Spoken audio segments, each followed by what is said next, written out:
itself, guys. So it is as actually I'm discussing about that. So it is. So basically, I was having around some 18, 19 years of experience, mostly which is involved in the a part of which is going to be the training, development, support, and all these things. It was there. My complete specialization is on the data itself, actually, guys. Completely, it was on the data. So I started with my data science, with my data management, and after that, I have been moved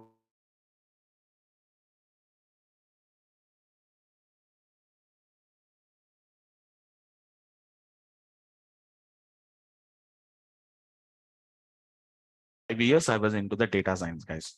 So even I'm handling the data science related training programs also. Just a second, guys. Power has been resumed. Just a second, guys. Yeah, no problem. Just a second. Power has been resumed, guys. Just give me a second. It will be gets connected. Just give me a second. Right. Okay. So let's continue, guys. Generally, it's only just 2-3 minutes of power failures will happen. Generally, not more than that. Right, guys. So now I was into the data science. So what I'm saying here is, as part of the data science, because as a data scientist or as a data analyst or a data science expert, generally I was very clearly aware about like which is going to be what kind of data visualization. And we already have one of our old student, which is Sudipta. So he is Sudipta Modak. He has already completed the data science from my old. I think I didn't remember exactly. The data I was data science, machine learning. As a data science or a machine learning expert, so we really know like what type of reports, what type of data visualization, what is the importance of the visualization. We clearly know about that. But from the last 5 years, I am working on data visualization, but it is completely by using, previously I have been got worked with SSRS reports actually, guys. But that is going to be in 2012 to 2014, which is a 10 years back. That SSRS itself has been got updated to the Power BI by the Microsoft. So let me tell you about those things. In 2 years, 10 years back only, I have been got worked with the reporting services. And after that, now it has been became Power BI. Initially, it was not that much popular. And I was also moved towards the big data systems, data science. And nowadays, again, as part of the industry standards, we are using I'm an expert in the data visualization expert by using the Python libraries. Mostly, I uses the Python. Even I also will explain like even it is not required for us. I am using from the last 5 years. I'm using the Python libraries. Actually, I was a very expert in the how I am developing this particular the data visualization by using the Python. But from the last 1 year, I have been seeing the companies are asking instead of using the Python libraries,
Yeah, please be online, guys.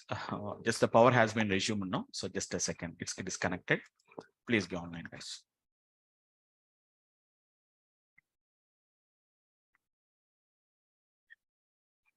Madam, host government.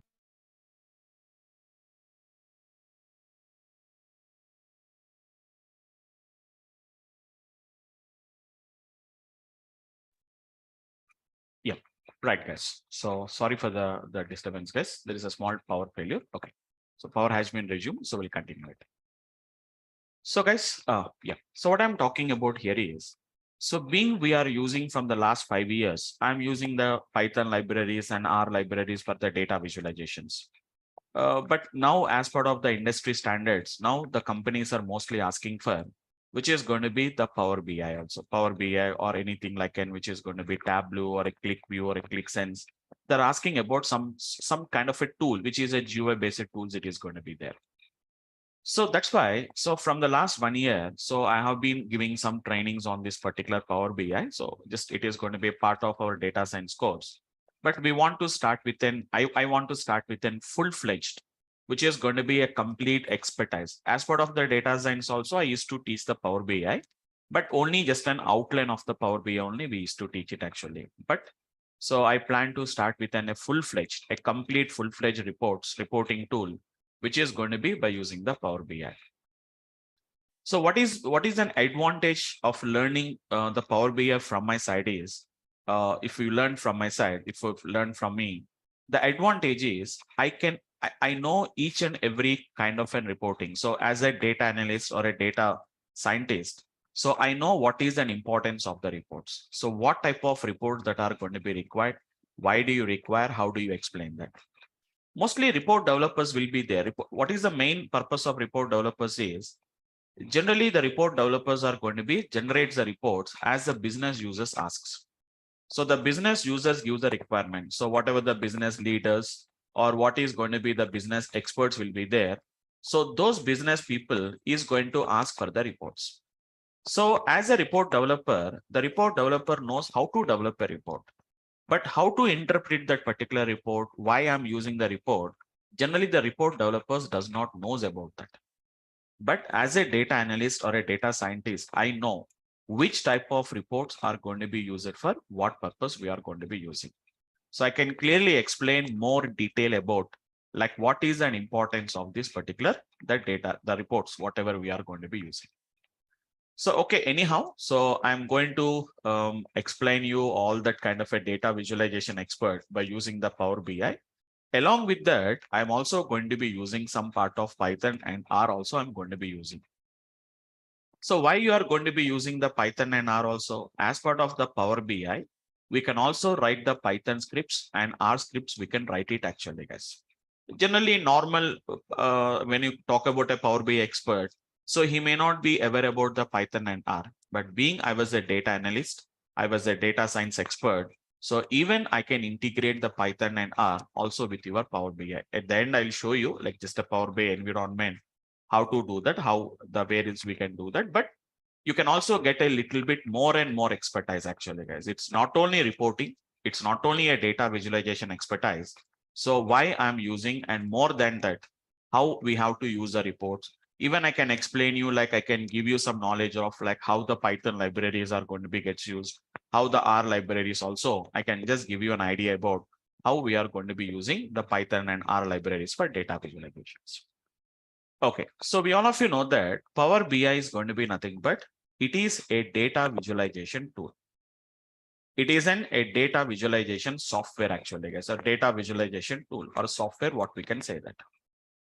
First of all, what is data visualization? All of you have an idea about this. Nowadays, data visualization has been became a very, very important aspect. So everywhere, data visualization. So you know what is a data visualization actually, guys? A data visualization is a skill.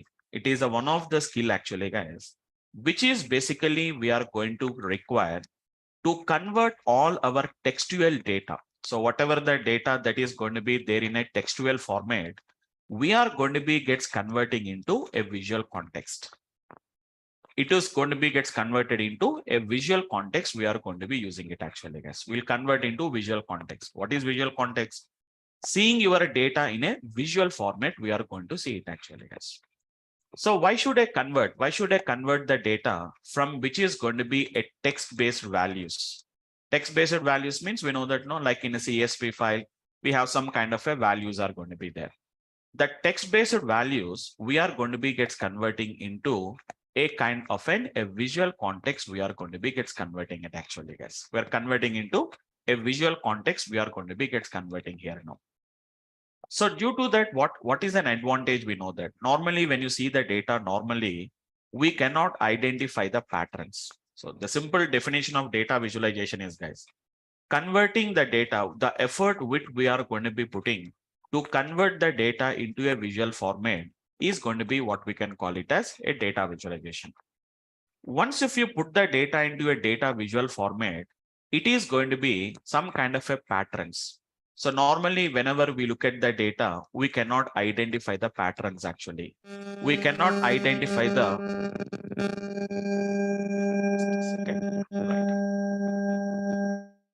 right.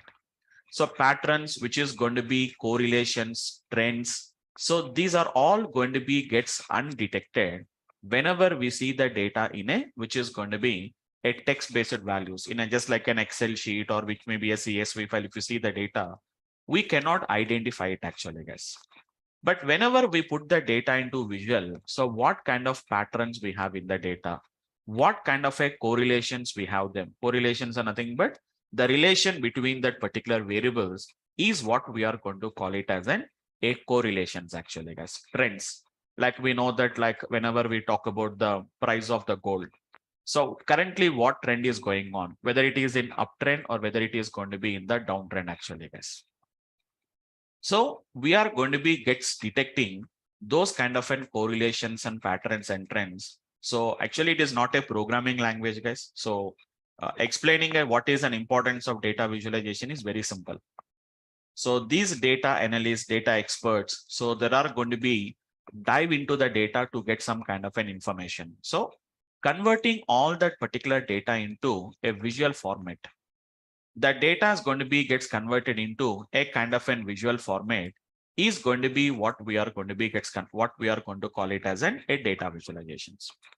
So nowadays data visualization, you can do it with the different tools actually, guys. As I told you, by using Python libraries also we can do it actually, guys. But in Python libraries, we are going to be writing some kind of an scriptings. We are going to write it actually, guys. Some kind of a scriptings. It's not a programming language. Some kind of a scripts. I'll just show you today. I'll just show you like one small report how I am developing by using Python library and by using the which is going to be a Power BI tool. How to develop it, I'll tell you actually. Simple application. I'll show you that. So it is going to be scripting based. Whereas this Power BI or a Tableau or which is going to be a click view, these are going to be completely, there are going to be a GUI based tools actually, guys. That means no need to write any script from your side. Everything is going to be nothing but it's a drag and drop. So Power BI is a data visualization tool, which is going to be where we can develop the business reports or any reports, data reports. By using a simple drag and drop option, we can develop it. So due to that, what is the basic idea here is even by using Python also, we can do it actually, guys. But it is going to be a more, which is going to be more easily we can develop. So in a short period, we can develop it without writing any program or without writing any particular scripts, we can do it actually, guys. So really to learn the Power BI or to learn a data visualization, we really don't require any expertise. We don't really require any knowledge of any programming language because it is a simple GUI based tools. Just if you have an idea about what is data and how to understand the data, that is going to be sufficient actually. You can easily generate a report. Anybody, whatever it may be your qualification, whatever may be your experience, whether you have an idea about programming or without having any programming language. So learning Power BI is going to be just like how we are going to work with Excel sheets. It looks like how we are going to be working with Excel sheets only. That much easily we can work with. Yeah, just a second, guys. Somebody, I think they are drawing something. So please avoid them, guys. Please don't draw anything on the screens, right? Right. Fine. So to learn the Power BI, you don't really require any knowledge about anything. We don't require it actually, guys. But if you have a little bit idea about a relational databases, if you have an idea about a relational databases, that is going to be an added advantage. That is going to be an added advantage for the Power BI. Why? Because in Power BI, we are going to be gets works with something like relation between the tables. So don't worry, guys. If you have the idea, well and good. Even if you don't have the idea, I am going to discuss all these things in our coming classes. So which is going to be a primary key and a foreign key actually, guys. So one more advantage is even I was also an expert in the database. So even as of now, also recently, I taken a data engineering training program at Deloitte. So for the fresh graduates who has been got recruited into the Deloitte. So recently I have been taken a training program specifically on the data engineering concepts. In that we have SQL is there, Python is there, big data systems, and we have the Hadoop and Hive and all these things. Plus even there is going to be Spark is also there along with the Power BI also. So totally five different skills, SQL, which is a Python. And apart from that, it is going to be Power BI, and which is going to be big data systems. And as part of big data systems, I have been working with Hive, and which is a Spark. These are some of the training programs what I have been got given. So even that is also my expertise. So database also I can just explain you. So almost all complete 18 years of experience I worked with this database system. So primary keys and foreign keys is a little bit important for us. If you understand them, so designing, it's a part of a designing of our Power BI. So as part of the data modeling, we require these primary keys and foreign keys. So generally, somebody will teach us, everybody's teaching, but somebody I have seen who is a part of a Power BI, they are directly giving what is primary key and foreign key. But in our class, 1 week, so it is going to be for 1 week. I am also going to work with relational database systems. First, I'll start with relational database, specifically with SQL Server database, guys. All of you guys has to install the SQL Server software. So I'll tell you how to download the SQL Server software. So please install it in your systems. And for 1 week, we are going to work with, which is going to be a SQL Server database, like creating of tables, creating of relation between the tables, not in depth about them, but at least some basic ideas like what are the requirements, what are the basic requirements you require. I'll explain all that particular, the primary keys and foreign keys. I'll explain that particular application, guys. Okay. So only that is the only prerequisites. Even if you do not have any idea also, I am going to take care about that as part of our course curriculum. We are going to be spending 1 week to 10 days specifically on the SQL Server database only. We'll work with them. And after that, we'll go to the Power BI applications. So Power BI learning is a very simple skill actually, guys. Previously, SSRS is also there, but the Power BI SSRS has been now, it was not upgraded, but it is nothing but a Power BI is nothing but it is a new version or an upgraded version of the SSRS, what I can say that. It is not an updated, it is not just upgraded, but it is an upgraded version of the SSRS actually. So SSRS is an old one actually, guys, which is going to be 10 years back it was there. The only limitations of SSRS and Power BI is previously your SSRS applications can import the data only from 3 to 4 different type of sources only. But now the Power BI can import the data from almost all 100 plus number of data sources. They can read the data from different sources. Even that also I'm going to show you guys. How to import the data from a cloud storages, maybe an Azure, or maybe something like a Microsoft Azure, or it may be something like an Amazon Web Services, or it may be a Google Cloud. I'm going to be using one of the cloud services to import the data into the Power BI actually. And I told we all completely works with. I've seen guys, I've seen the people learning Power BI. So they are learning something like employees data, customers data, departments data. That means mostly they are going to work with, which is going to be with a sample data only. There are going to be works, employees, departments, customers. But as what is my advantage? What is the advantage from my side is being I was a data scientist. I know how to import the data, how to get the data sets actually. So I'm going to be having a lot of data sets with us. So generally, these are all our data science data sets actually, guys. So which we are going to be gets working with a different data sets we are going to be working. They are not sample databases, guys. There are not sample kind of a data sets actually. Yeah, Chandu, I'll tell you. What is the market demand for that tool? Yes, absolutely. I'll tell you. I'll tell you. Okay. So see guys, just you have to attend maybe some around 2 days or 3 days of demo sessions will be there. So in the first session only, I cannot completely discuss about that, but slowly I'll explain all those particular things. If the end of the session also, I'll give a 10-15 minutes of time for your questions. Then I will discuss about that. Okay. So have a look at this. So we are going to be completely works with some kind of a real data sets we are going to work. Like which is going to be some kind of an, can you see guys? These are all some kind of an, a companies which is going to be stock prices actually. So this is going to be the stock price of various companies at a different dates, how the stock price of a particular companies, which is going to be, this is the data related to Bharti Airtel. It's an Airtel data set actually, guys. Starting from 2002, if we can see, these are all real data sets actually, guys. Up to the 34 2021, we have this data actually. So maybe it's an old data set, the 2021 itself. 2021 is not an old data set actually, guys. So the data set, what we are going to be having it actually. So not only that, whatever the data sets we are going to be, why? Because as a data scientist or a data analyst, I know completely about how to import the data sets. Generally in Power BI classes, they will share some few data sets and they'll ask you to work with the data sets. But here we are going to be completely works with a different data sets to understand how the data will come in the real time, how to handle them. So everything I'm going to be using with a sample data sets, I'm going to be working with that. Okay, not just with an employee's data or not with just a customer's data. We don't work with them actually, right?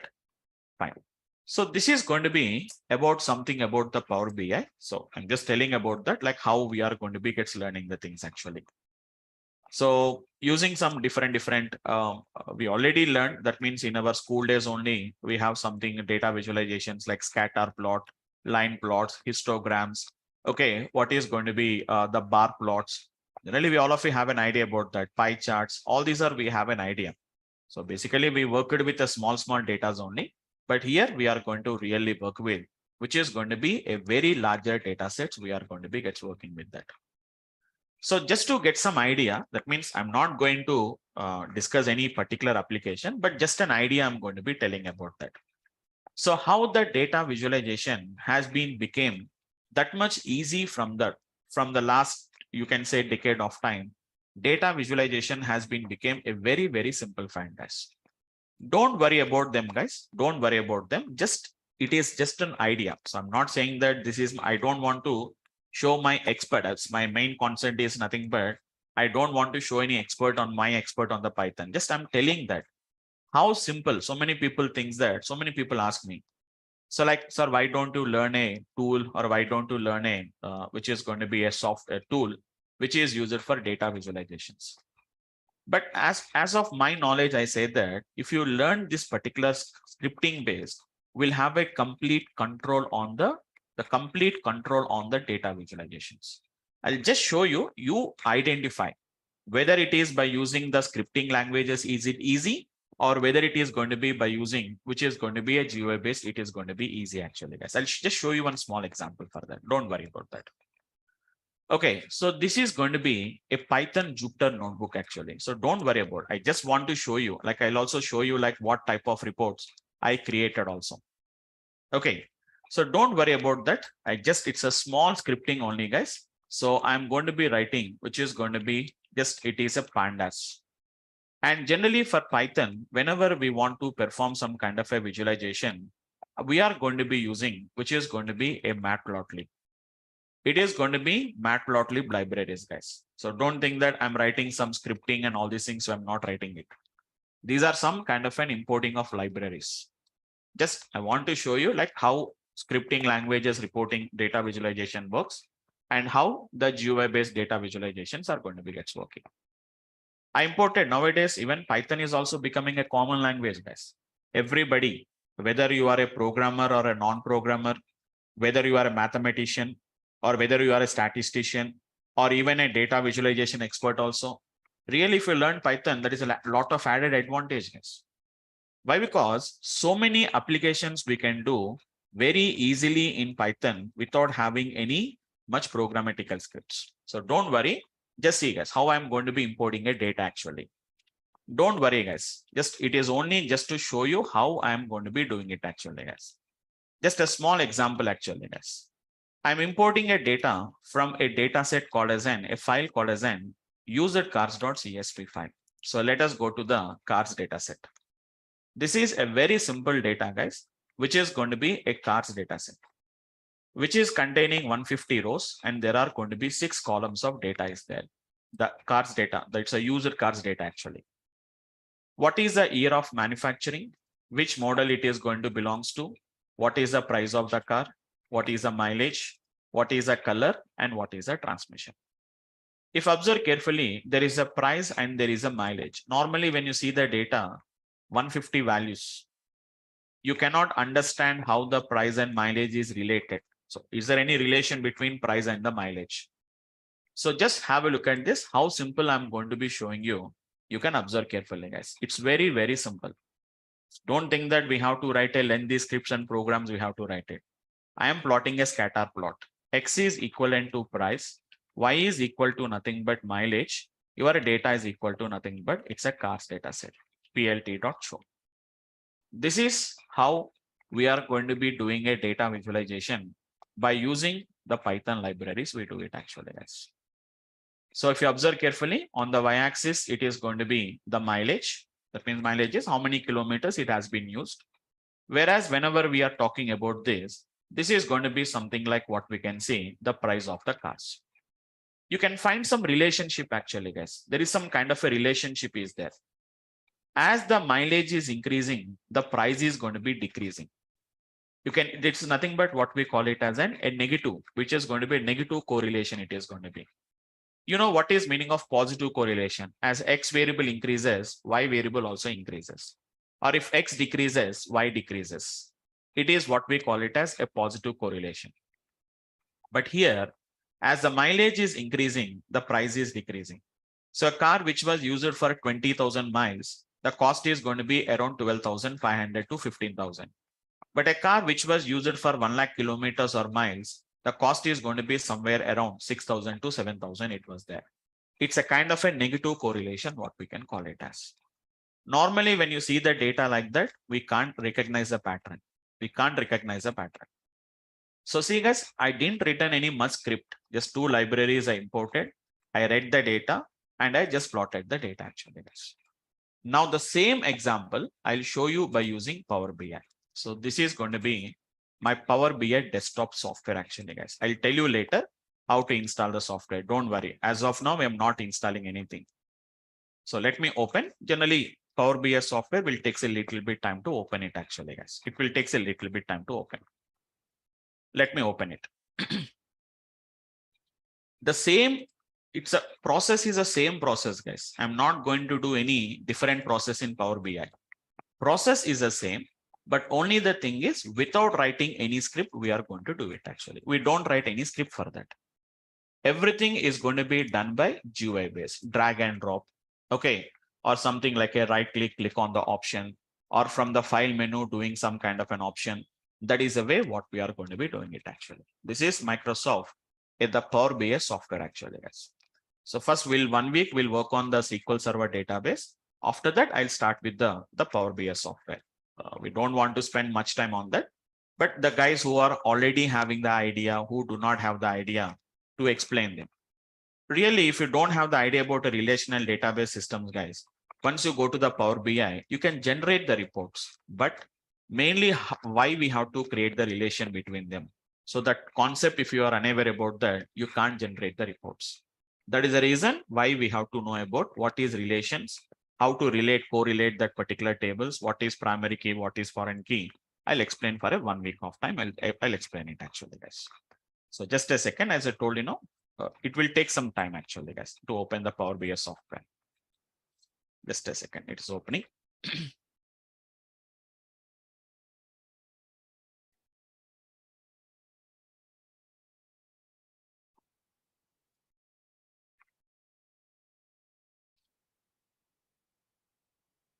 So once if you learn a data visualization concept, whether you learn by Python, whether you learn by R, whether you learn by the Power BI, or whether you learn by some other thing, the concept is going to be the same concept, guys. Conceptually, there is no changes. Terminologies are going to be the same scatter plot, x-axis, y-axis, everything is going to be the same only. Only the thing is, without writing any scripting, we are going to be doing this actually, guys. The only thing we are going to be doing is, we don't write any scripts. See, guys, I opened the Jupyter notebook and written the script. How simple I written the script, how fast it is executed. So this is a Power BI software. To open this only, it's taking a little bit time. Maybe in the last previously, when I closed this, I didn't save it properly or something like that. Then it is going to be, takes a little bit time. Otherwise, it won't take that much time actually. Right. So have a look at this. This is going to be my Power BI, which is going to be the desktop software actually, guys. This is how it is going to looks like. Completely GUI based, guys. Completely, it is a GUI based.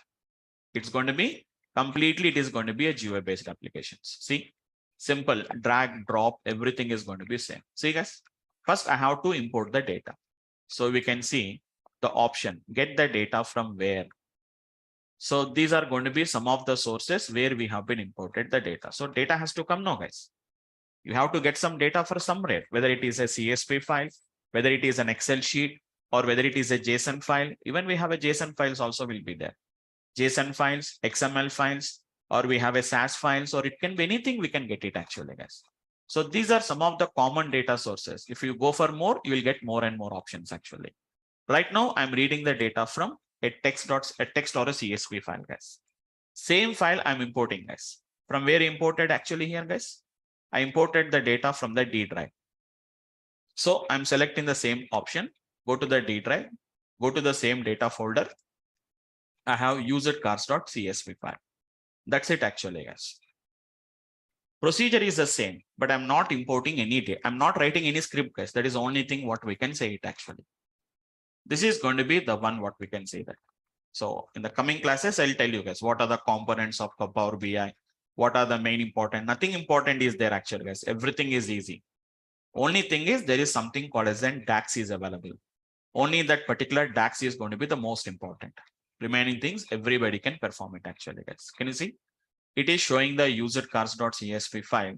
Just simply, I'm going to be loading the data actually, guys. That's it. I'm loading the data actually, guys. So data is going to be gets loaded. You have to just know what are these menu options, what this insert contains, what is this modeling contains, what is this view contains, what is a Power Query. Okay, so Power Query is where the data modeling we are going to do it. So here we have a report, we have a data, we have a model. What is this visualization? What are these filters? What are going to be the fields? It's loading the data, guys. It's loading, no worry. So what are these particular fields? Only thing is that is what we have to understand it. Beyond that, nothing is going to be there actually. So just it is loading the data, working on it. Just see, guys, even we say GUI based, it is very easy to understand it actually. It is very easy to use, but we have to import the data. We are using some menu option. So it is depending on some kind of an option actually, guys. So actually it came as an user cars. I am going to be renaming into, which is going to be cars dataset. It's a GUI based application, guys. That's it. Apart from nothing is going to be there. Now, can you see, guys? There is something called as an scatter chart. Select the scatter chart actually, guys. Scatter chart. That's it. We are going to be getting the chart like this actually, guys.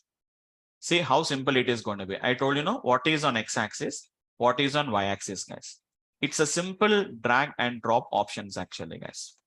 What is x-axis and what is going to be on the y-axis? Don't worry, I'll tell you later. Don't worry about that.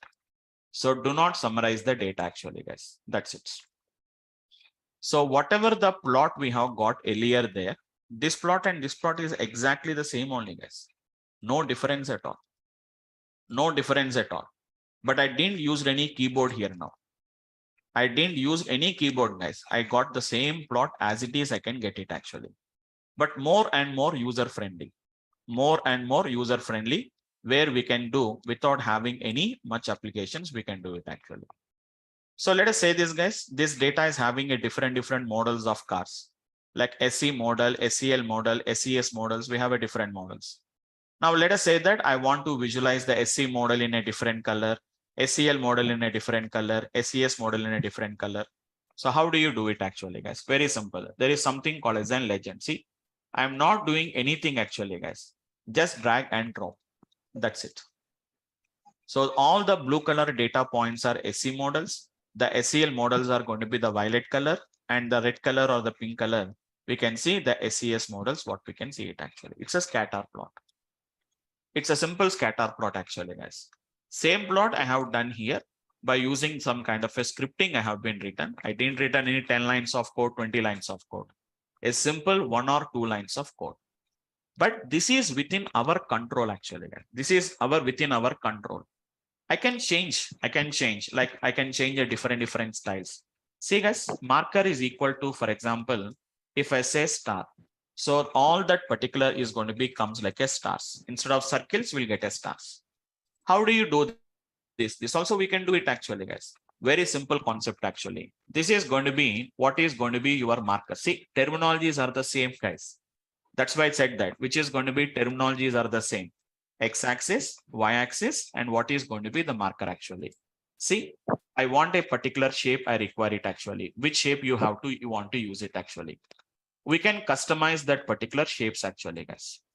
You can customize your shapes, whatever the shapes we have to require it. But problem here is whatever the options they have been given, only with that options only we have to work. But whenever it customization, we can do as many we can do it. It's not that you have to use only these options only we have to use it actually. You can use with whatever the options you want to use, you can use it. So see, for SC models, I'm going to be using a plus. For SCL model, I can use something like n, which is going to be a triangle like this. So each and every model can be represented with a different styles. We can do it actually.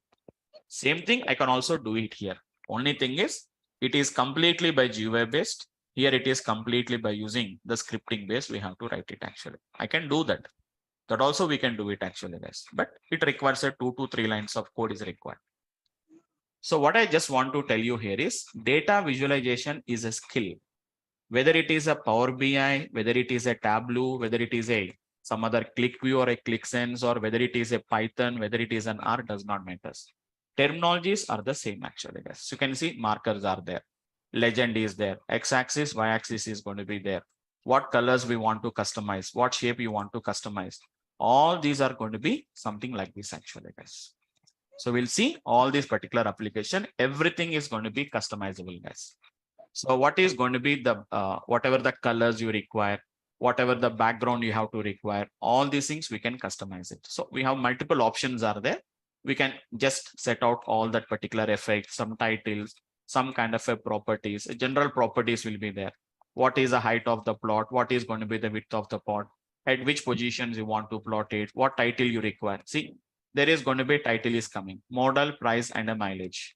So you want to customize it. So whatever you want to customize, you can customize it. Do you don't want the title? No title is going to be there. There is no title is going to be there. Do you want to get the title? On and off button. That's it actually, guys. What is going to be X-axis? Your X-axis title is coming like a mileage. Y-axis title is coming like a price.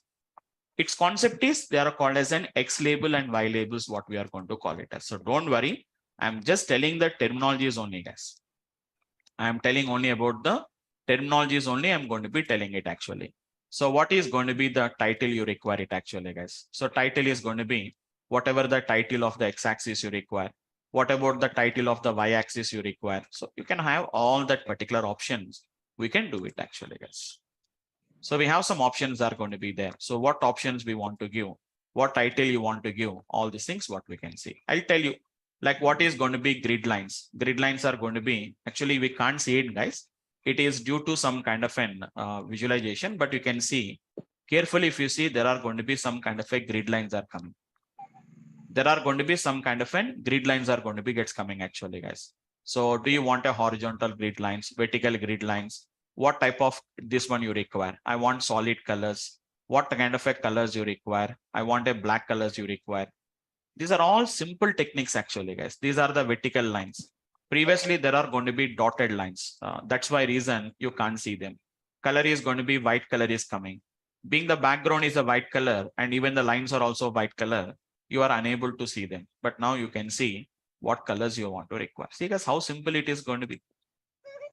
It is going to be a simple way to visualize this particular one. Same thing here also we can do it actually guys. Do you want to have a grid lines? You can say PLT dot, which is going to be something called as n. We'll simply say what is going to be grid actually guys. So we are going to get a grid lines, we are going to get it. Here everything is going to be done by the scripting only guys. What is going to be X label? What is the label for X axis? Which is going to be nothing but it's a price. What is going to be PLT dot, which is going to be Y label, which is going to be mileage. What is going to be PLT dot title, which is going to be nothing but I say that it is a scatter plot. Done. Done. This is going to be how we are going to be getting it actually. This is your title. This is your X label. This is your Y label. These are your grid lines. These are going to be your whatever the markers and all these things it is going to be done. So for that, you really don't require much programmatical skills, but terminologies are going to be the most important. So only thing is the terminology. So vertical lines are coming, horizontal lines. Horizontal lines, I made it off. Now I make it true actually. That's it. So whatever the functionalities we are performing here, all those functionalities we are, sorry, all these functionalities we are going to be doing in a very easy way, simply without writing any coding, we are going to be developing this. So I can explain like what type of visualizations, why do you require scatter plot? Why do you require a line plot? What are bar charts? What are stacked bar charts? What is going to be 100% stacked bar charts? Okay, each and everything actually guys, pie charts are going to be there. Can you see guys? There is, and I told you know, it is also going to be helpful. R script is required. This is Python visual. It's a Python script actually guys. It is a Python visual. We can write this. We can write the code actually guys. Can you see the code? The following code to the following code to create a data frame and remove the duplicate rows is always executed. Data set equals to pandas dot data frame. Data set is equal to whatever the code you want to write. You can write the code. Whatever the code you write, the Python code you written, that code is going to be visual there. It's going to be visual. It is going to be gets converted there. So if you have that skill, that is also going to be an advantage. You can do a lot of scriptings. We can do it actually, guys. Don't think that only these are the plots. We are having so many different types of plots. We have it actually, guys. We can import so many different types of. Not only these visualizations actually, guys. You have an option called as and get more visuals. We can import some hundreds and hundreds of visuals you can import, guys. So all these plots are not going to be required, but according to your business needs, we can import all these particular data sets actually. See guys, how many are there actually? So hundreds of data visualizations we have it actually, but all of them we can't learn it. But some of the important I'm going to show you, like what is going to be this one actually, guys. Box plots. The people who having idea about that box plots, we are going to require word clouds. This word clouds we are going to plot it only by using some scriptings. We can do it actually, guys. This is going to be the word clouds, timeline slicers. It is going to be according to your requirement. We can add up a lot of other things what we are going to be doing it actually. So not all of them, but some of the plots. It is going to be histograms. What we can see that some of them I'm going to show you that particular applications what we can do. Not all of them, guys, but some of that we are going to be using. Heat maps I'm going to be using. Generally, normal people does not knows about what is heat maps. But as a data visualization expert or a data business analyst or a data analyst, we know what is, I know what is going to be heat maps are used for.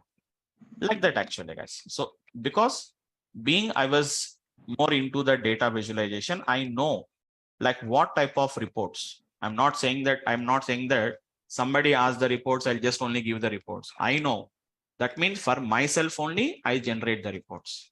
So what kind of reports I need and how to generate the reports also we require it actually. Normal report developers, they know how to develop the reports, but for what purpose they use is generally report developers does not know, because that will be shared with business users or the business analyst or whoever it may be, shared with some other people. Those will understand the reports. But for me, I know what type of reports I require. I know how to generate the particular reports. So this is going to be just a small introduction part to the data, the Power BI tool, guys. So just to get an idea, I've shown you like how we are going to be gets developing this kind of a reports, what we can do it actually. See guys, how simple it is going to be. So do you require any programming language? Not required. We don't require any programming language. But as I said that for as part of some modeling, we have to require some concepts of what we can say that some concepts of primary keys and foreign key. Some kinds of primary keys and foreign key relations are going to be required. So that is what we are going to be explaining. Apart from that, remaining things, only just studying this menu options, guys. Like in the insert option, what are these? In modeling option, what are these? In view option, what are these? Okay. And apart from that, mainly we are going to work with something what we are going to call it as the Power Query tool. We are going to be working with that. Don't worry, I'll tell you. So what is this Power Query actually, guys? So you can see this is a Power Query editor is going to be there, where we can do some kind of an data manipulations, all these things. Looks like just like an Excel sheets. Anything you want to do, just like an looks like an Excel sheet, we can do that. Make the required changes, whatever you want, and just simply apply. This will be affected on your actual report. That's it. So only just a few tools are there, guys. It's like a Power Apps is there, and this is going to be Power BI desktop, and we have a Power Query, what is going to be there. And these are going to be some of the techniques what we have to require, guys. And the DAX language is going to be gets required actually. Okay, so that's it for the today's class, guys. So just to make you get some information, every day you will be having 1 hour to 1 hour 15 minutes class, guys. 6 p.m. to which is hardly 7 or 7:15 p.m. You will be having the class. It will be having just 1 hour to 1 hour 15 minutes will be there, and everything, guys. As I told you, so most of the people will teach you the data like this actually, guys. You can enter the data here only. If you want the data, you can enter the data here only, guys. Maximum, I don't enter the data. I always use a different sources, because I know about the importance of the data. I know what is how the data will come. So from which different sources it is going to be. We are going to use almost all different types of sources. We'll see it actually, guys. So once if you say get data and go to the more, you will be getting all the list of the concepts or all the list of the sources from where the Power BI can extract the data. So not only from these systems, from different systems, it can import the data set actually, guys. Okay. So that is going to be what I can say about that. So that's it for the today's class, guys. Just today and tomorrow, just a small introduction part only. I don't want to go into in depth about that. In coming classes, we'll discuss about more into the application, guys. Okay. So see, guys, these are going to be all the different types of sources. So if you can see, there are going to be different types of Azure platforms are there. We are having a different types of Azure platforms are going to be there, like Azure SQL database, or which is going to be Azure Blob Storage, or which is going to be Azure HD Insight Spark, or even if you want, you can get it from Azure Databricks. Because I was into the data engineering concepts, I was having an idea about this. Even database systems, see how many databases are there? SQL Server database, Access database, Oracle database, even SQL Server analysis services, MySQL database, Sybase, or Impala. So it is going to be Impala database. So many databases are there. All of them are not possible, but I'll try to utilize maximum number of sources. We'll try to import it actually, guys. Okay. So that is going to be all about the today's discussion, guys. Just for today, we'll stop it for the today from my side, guys. So just a 5-10 minutes. If you have any questions, I can just take up some questions and I can just answer your questions, guys. Okay. So anyone, guys, if you have any questions, you can unmute yourself and you can speak, guys.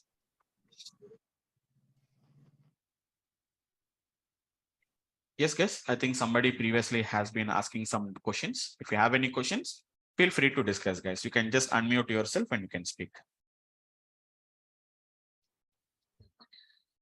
Hello, sir. Yes, yeah, Sohan, right? Sir, there are lot many tools like Tableau and this one. Is it futures wise is same or the how it is? If It's going to be same only, guys. But only the thing is, compare with the other reporting tools, Power BI is going to be nothing but it is going to be like a low cost. It's not going to be that much cost like your Tableau or some other tool. So even if you want to learn Tableau also, you will be getting only some kind of a trial edition is going to be gets coming. Power BI is not like that. There is going to be free is there as well as professionals are also there. So we can use compare with the other one. It is going to be less price compare with the other softwares, and as well as integrates with many of the sources actually.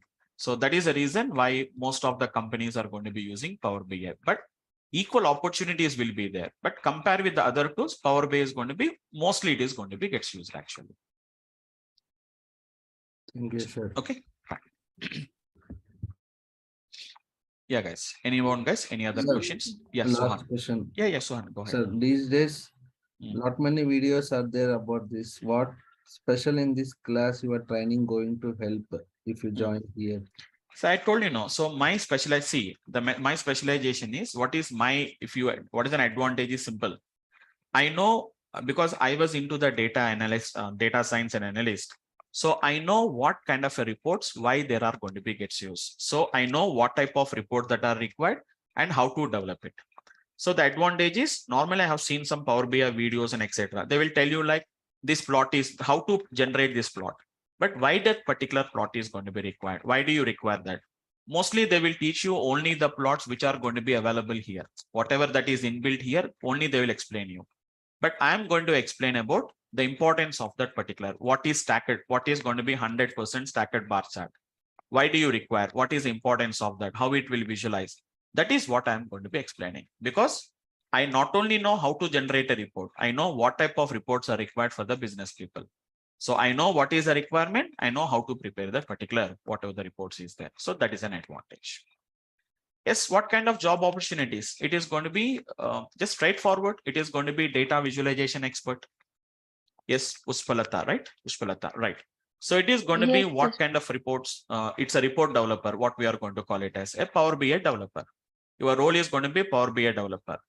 But one advantage is once if you join in my course, my concentration is not only on the Power BI guys. So I'm going to make you a data visualization expert. Whether you are using Power BI, or whether you're using Tableau, whether you're using R, whether you're using Python does not matter. Because I'm going to be using all the skill sets that is going to be required for data visualizations. Okay, fine. Not data. It's a data analyst is not going to be included in this course. So data analyst, I was going to be doing in our data in my data science classes. I'm going to be doing that. Data analyst means analyzing the data. Here to the data analyst, whatever the reports that is required, I'm going to be generating that kind of a reports it is going to be. Fine. Right. Yes. Any more questions, guys? I think somebody has asked a question. Chendu, right? I think Chendu, just a second. Chendu, are you there? Yeah. Sir, what is the market demand for this tool and package? Absolutely. See, I don't say that it is going to be a huge demand is going to be there actually, guys.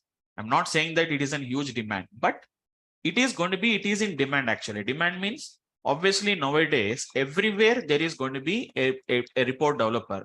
It is going to be a data visualization expert is required. Almost all in every field, without having a data visualization expert, they're unable to perform this actually, guys. I'll show you some reports, just a report. Otherwise, okay, I'll show in the next session, guys, because time is already 7-8. So obviously we have a lot of requirements are there. So a lot of requirements means I'm not saying that it's a huge demand it is going to be, but we are having a lot of requirements are there, because almost all in any field, without having a data visualization expert, they cannot do. Everywhere reporting is required actually, guys. You know that simply if I give the raw data, the business users can't understand it. So everywhere in every kind of a business, there is going to be some kind of a visualization experts are required. So depending on your expertise, depending on your experience, there will be changes actually, whether you are working at a junior level, senior level, or a higher level, architect level. If you go to a little bit higher experience, we'll go for a Power BI architect. It is going to be there, like the data modeling and architecture. That is going to be like little bit higher level. But when you go to the developer level, it is going to be like how to generate the reports, how to pull the data, how to model the data. All these are going to be your expertise actually. Okay, fine. Any more questions, guys? Hello. Yes, yes. Yeah. Sir, Yeah. I'm working as a QA. Okay. So I want to switch my profile to business analyst. So, Miss, Okay. will it be helpful or not?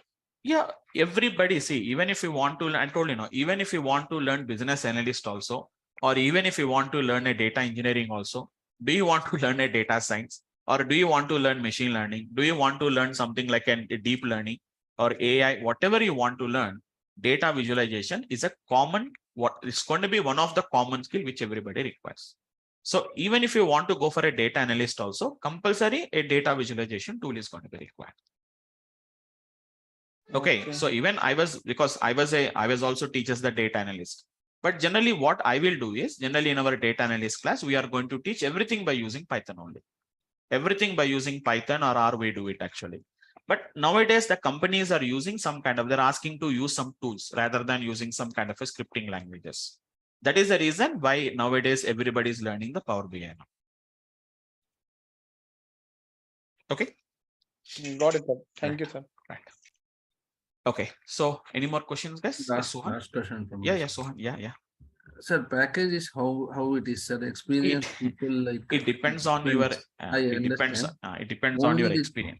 Only with the skill, like 5 years or 10 years, is it good? Because see, 5 years and 10 years means what will happen here is that means they're expecting something at an architectural level, like a designer level. So like there we call it as a Power BI architect, what we are going to call it as. So Power BI architect roles are going to be a little bit higher level. So if you want to go for the higher level, if you have a more experience, if you have it, go to the architectural level. So go for an architect, like designing of models, creating of that particular Power BI models. So if you concentrate on that, you will be having a good opportunities on that. If you have a less experience, then go to a developer actually. You will cover the topic. Yeah, the topic. But for that, you require more and more knowledge on SQL, more and more knowledge on relationships. That is going to be required if you want to go for an architect level. Okay. Fine. Yes, it's not like a package, depends on the company, but there are going to be, I have seen that, which is going to be, see, even the freshers are also getting recruited into data science related projects. So even in data science also, there are recruiting the people. There are assigning the jobs like data visualization experts. So it is almost as a beginner, just like others, it's not going to be like an high level paid jobs, but we have a good number of opportunities we have it actually. So I can't say that like exactly how much it is going to be, but as a fresher, generally it is going to be minimum. You can expect that depending on the companies, something around 4 lakhs to 5 lakhs, you can expect as a fresher. I'm talking about at least if we have somewhere around 2 years of experience, you can expect something around 6 to 8 lakhs. So depending on your experience only, it is going to be there.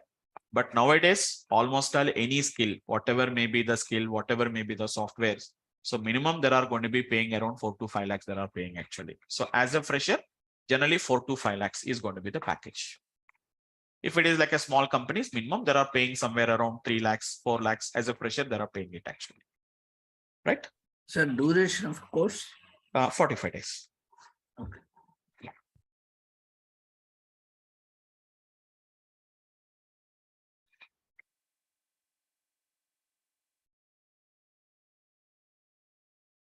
Right, guys. Any more questions, guys? Right. So thank you all of you guys. So just tomorrow also we'll take a kind of a discussions, just a small discussions like maybe tomorrow I'll just show you like what components we are going to learn and all these things we are going to learn it.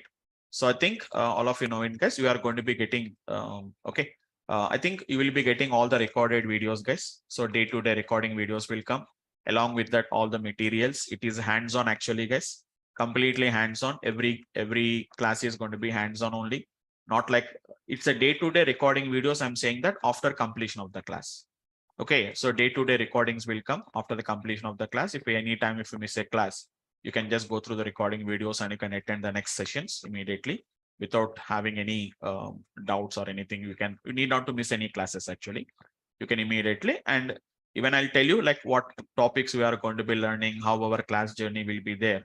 All these things I'm going to give you an idea in the tomorrow's class. So 1 or 2 classes if you attend as a demo. So from maximum by Monday onwards, I'm going to start with the regular classes, initially with SQL Server, and then I'll start with the Power BI concepts, guys. Okay. So that's it for the today's class, guys. So anyone, guys, any more questions if you have? Right. I think everybody's fine with this, my discussion. Hope all of you have been enjoyed the class. I think you got some idea about like what is data visualization. So we'll continue tomorrow, guys. Same time, same link. Okay. See you tomorrow, guys, and have a nice day. Thank you all of you guys.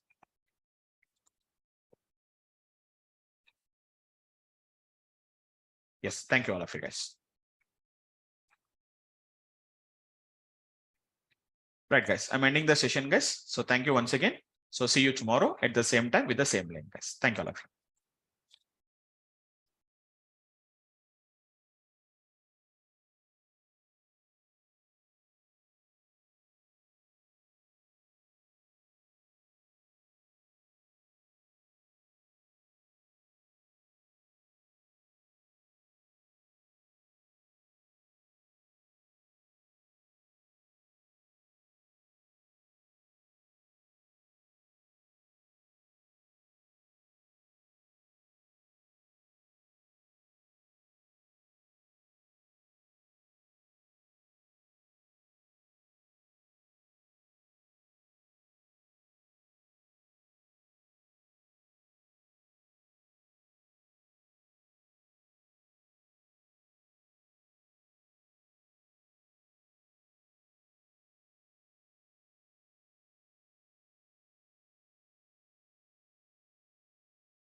Hi, good evening, all of you guys.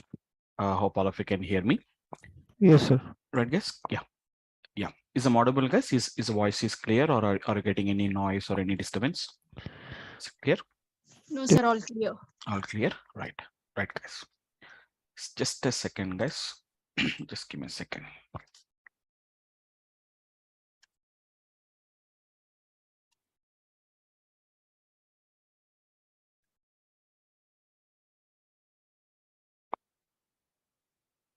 Just give me a second, guys.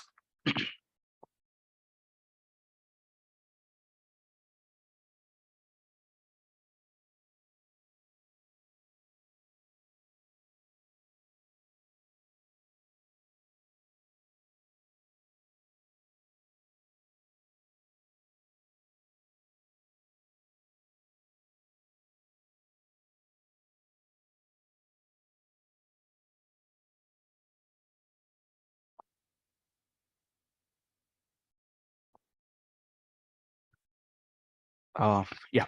Right, guys. Yeah. So guys, hope all of you have been attended the yesterday's demo session. I think I can see some new guys are there, some things who has been joined newly.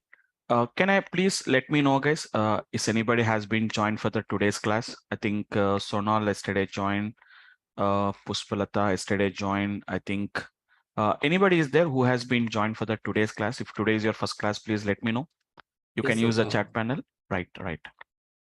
Yeah, who is this? Pankaj, right? Yeah. Yeah. Yes, sir. Okay. Pankaj, you are first class. Okay, fine. Any others? Anil also, you are the first class, right? Any others? Yeah. Okay. Yeah. Mohanty, you are first class. Nagma. Okay. Nagma Taskin. Right. So I can see some 4 or 5 guys who has been joined for the today's class. No worries about them. Why? Because just a second, guys. Right. Okay. So yesterday we have been just started with just a small introduction part, like what is data visualization? Why do you require a data visualization skill? So who exactly nowadays, why people are preferring to learn the data visualization skills basically? So almost all everyone who is working into the data analyst or a data science, or even some kind of some kind of a data engineering people. Generally, data engineering people won't require, but mostly the data science, data analyst, and not only that, report developers. So these are all going to be required some kind of a data visualization skills actually. So we all of you know what is an importance of data visualization actually, guys. It's a very important role nowadays. So we are converting all our data, which is going to be there in a textual format. We are going to be gets converting into a visual context. Why? Because whenever we go for a visual, some kind of a patterns, trends, correlations, all these are can be detected only whenever we go for a data visualization. So visually, when you see the data, then only we can understand the patterns actually. So see the data in a visual format, not instead of writing just doing the data by using some kind of an value based or a text based. If you see, you have to read the data and we have to understand it. But instead of that one, if you go something like a visually, if you go there, so it is going to be very easy to understand the data. So interpretation of the data in a visual format. So which is going to be what a data visualization expert, data visualization skill it is going to be. So as I told you, like basically nowadays we have, that means whenever we want to develop some kind of a data visuals, basically we have two options are there. One is going to be, I told you, which is going to be some kind of a scripting based tools are going to be there, like scripting based by you writing some kind of a scripts and we can do that. And otherwise we are going to be having some kind of an edge UI based tools, what we are going to be having it actually. It's like an edge UI based actually, guys, completely drag and drop actually. Examples of scripting I told you, which is going to be by using some kind of an the languages like by using some kind of an Python, or you can use a language like an R, etc., etc. We can use it. So we have a Python different libraries. In R we have a different types of libraries. Okay, so using them we can develop some kind of an scriptings what we can develop. So don't think that scriptings means generally most of the people thinks that scripting means there is very small, there is a lot of limitations will be there. We have to write a lot of lines of code. All these are not required actually, guys. With a simple 1 or 2 lines of code only, we can do, we can perform, we can perform a lot of data visualizations. I'll just show you a little bit more and more in the today's session also. I'll show you. Coming to the GUI based, what is going to be GUI based tools actually, guys? That means without writing any code, without writing any script. So even a person who do not know any programming language, simply by using a drag and drop options, we can develop this kind of the whatever this particular, the tools, the reports, what we can develop it actually. Like we are having the tools like which is going to be Power BI. If I talk about the history about them, we have to talk about the history of data visualizations. If I start from 2005 actually, guys.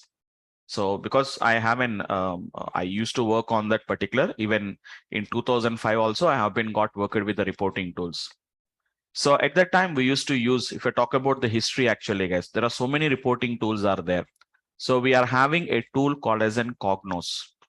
So they're little bit in initial days, that means in 2005, if I remember, we used to use a tool called as an Cognos is the one of the reporting tool what we used to use it. It was developed by Cognos, a company called as an Cognos, but later it has been acquired by IBM. Now IBM is maintaining this Cognos software actually, guys. If you want, you can just go online and you can check it out. What is going to be the Cognos? It's one of the very oldest, very oldest tool actually, guys. So which is going to be a Cognos. So which is going to be one of the, what we can see is, it is a business intelligence tool. You can see that IBM, it has been Cognos Analytics. Reporting is a web-based reporting authoring tool that professional report authors and develops use to build some sophisticated and multiple page, multiple query reports against multiple databases. So this is a lot of history is there actually, guys. It's not started in the recent years. The history was started in around 2005. It was started actually. And we used to use some kind of a reports called as an business objects, BOs, which we used to call it as BOs. Now it has been acquired by SAP. Now it is a part of SAP BO actually. So these are very oldest reporting tools actually, guys. Okay, now they have been outdated. So if you want, you can see what is going to be the SAP BO, which is going to be what we can call it as the SAP, which is going to be the business objects, so business intelligence tool, what we used to call it as actually. You can see the business objects. So it is also going to be one of the tool, which is going to be, it has been acquired actually, guys. It was not developed. You can see that business objects was an enterprise software company specialized in business intelligence. Business objects was acquired in 2007 by the German company SAP. So the company claimed more than this one. It is also one of the reporting tools, what we can say that. A business intelligence is centralized suite for data reporting, visualization, and sharing. I'll tell you about BI concepts also. Even I was experts in the BI concept also.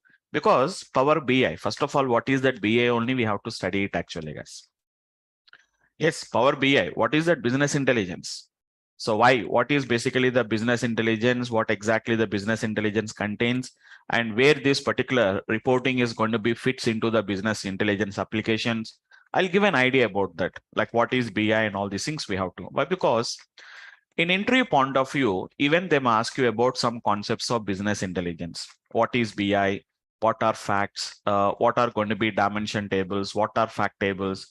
What are star schemas? What is snowflake schemas? So we have some part of business intelligence. So as a BI developer, not only just understanding what is how to generate the reports, how to build the reports, we also has to know some part of BI. Why? Because the name itself is saying that Power BI. It's a Power BI, which is going to be business. BI stands for business intelligence. Okay. So there are going to be so many tools are there actually, guys, like Power BI. We are having a Tableau. Okay. We are going to be having a Tableau, or we are having something like which is going to be a click view or a click sense. So these are going to be some of the GUI based reporting tools we are going to be having it actually, guys. It's a click. I think click. It's not QLCK. It is QLIK. Click. It's a click sense what we are going to call it as. So, but anyhow, I told you, reporting is a skill actually, guys. Reporting is not about like learning a tool or learning a language or something like that. It is one of the skill it is going to be. So what are the different types of the data visualization options we have? What are the different types of charts? What are the different types of visualization options we are going to be having? Why should I use them? Okay, what are aggregates? What are details? We have to understand it actually. So the only difference between scripting and GUI based. So many people think that scripting is nothing but we cannot develop a complicated or we cannot develop any which is going to be user friendly reports actually. But using scriptings also, guys, we can develop some kind of an most complicated reports. We can do it actually.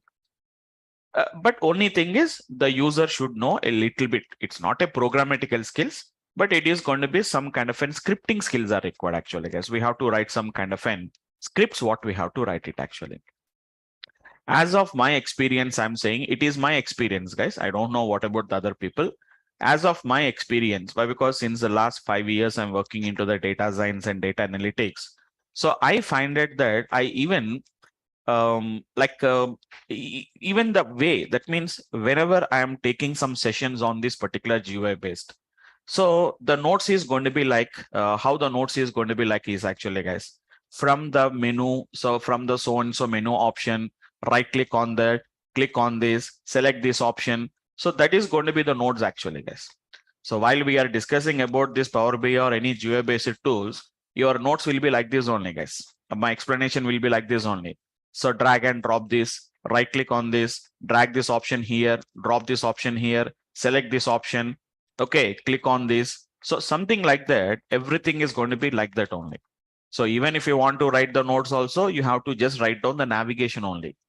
We have to just practice the navigation only, guys. Nothing to learn here now. But here it is not like that, because whenever it is a navigation, it is not a concept. Anybody can learn the navigation.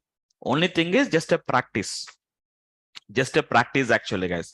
Everything is visible there. Only thing is we have to go for a trial. Like we have to try with a different options. We have to try it actually.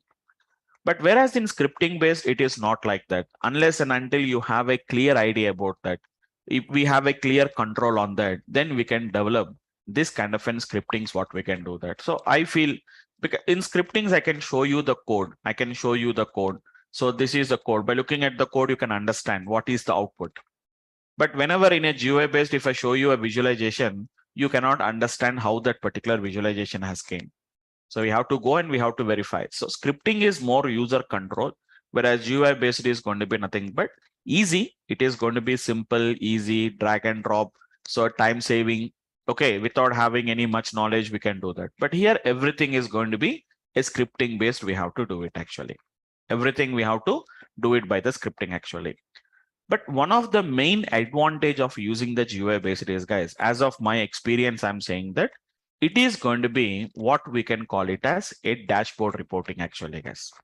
Mainly in the real applications, the clients or the business people, they don't work with a single report at a time.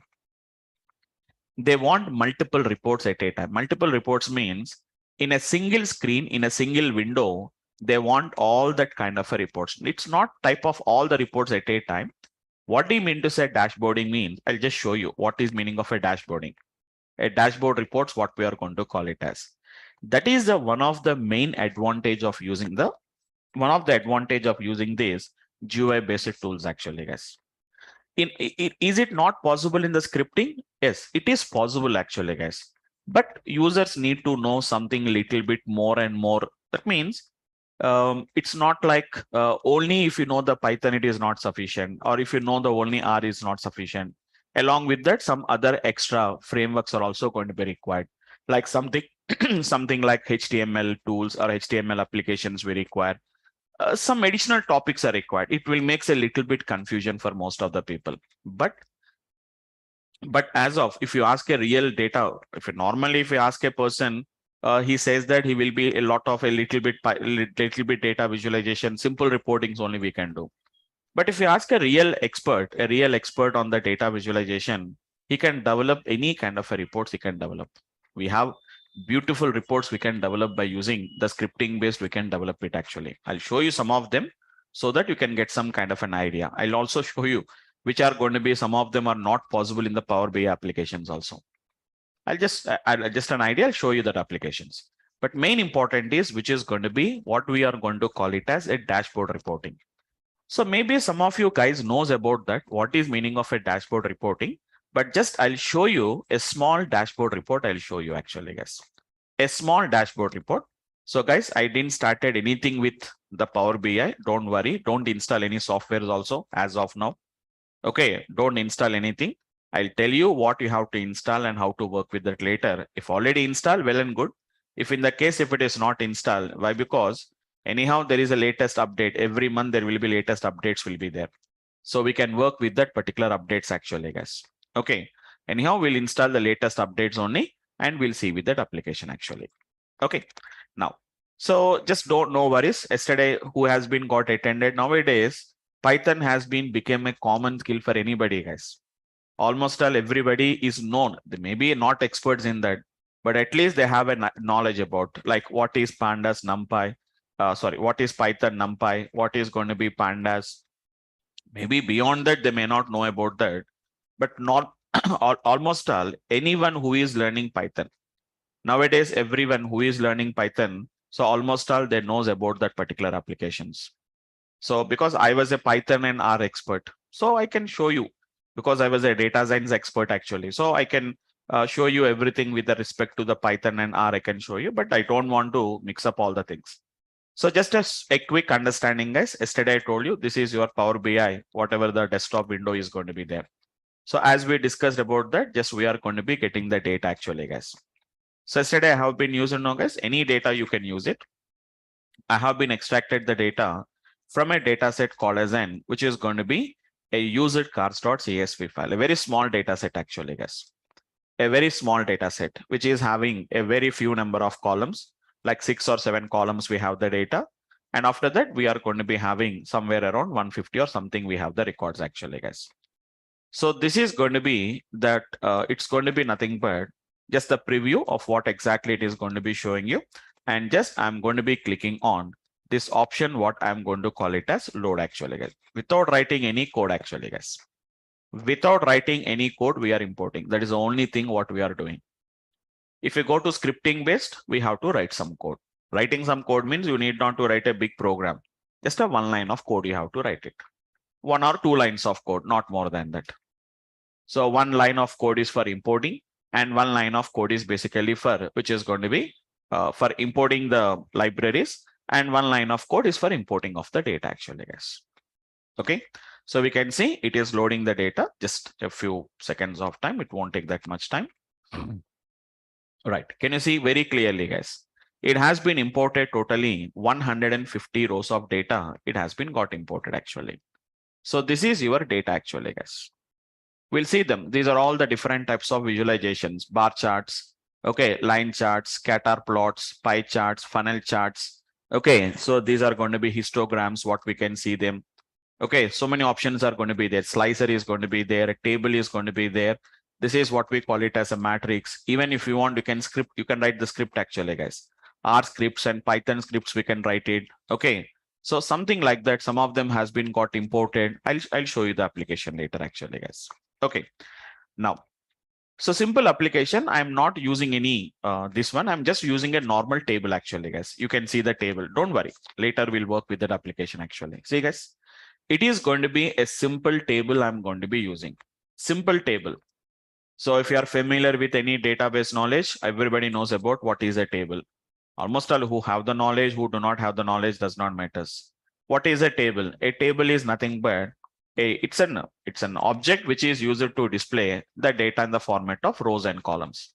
It is a text based actually, guys. It's not a visualization. Now see, I'm going to be selecting some data actually, guys. Like I'm selecting for example, I'm selecting a column like which is going to be the year column. I have been got selected actually. Okay, don't worry. I'll show you the data actually. So it is going to be year column is going to be getting displayed. Okay, I don't want to summarize. You can see the data actually. Just you can see the data actually, guys. So what are the different years of data? See, 2000, 2001, 2002, 2003, 2004. I just want to select what are going to be the different models of cars. What are the different models of cars we have it actually? What are their prices? What are their mileages, etc., etc. We can see it actually, guys. So I'm not going for any, don't worry about that. I'll tell you what are those particular applications later. I will tell you about that particular applications later actually, guys. So see, guys, this is going to be the data what we have been got it actually. This is a data what we can see it actually, which is going to be a simple tabular format, which we can see with the data actually, guys. Just see how user friendly and how simply we can develop the kind of a reports. Now, this is a tabular format actually. It's a table actually, guys. Just beside the table, I'm going to be placing something called as a slicer. I'm going to be placing it actually, guys. Have a look at this. This is going to be nothing but a slicer. Just have a look at this. I'm going to be selecting which is going to be the model, and I'm dropping it actually, guys. Can observe carefully. This is the data what we have it actually, guys. See, I just want to show you how simple the reporting is there. It is not a complicated one. Functional wise, if you see, it is a very complicated one. See, if I selected the option called as an SE, observe carefully, guys. Whenever I selected the option SE, automatically the table is going to be filtering the data, which is going to be only the SC model cars only. It is going to be showing you.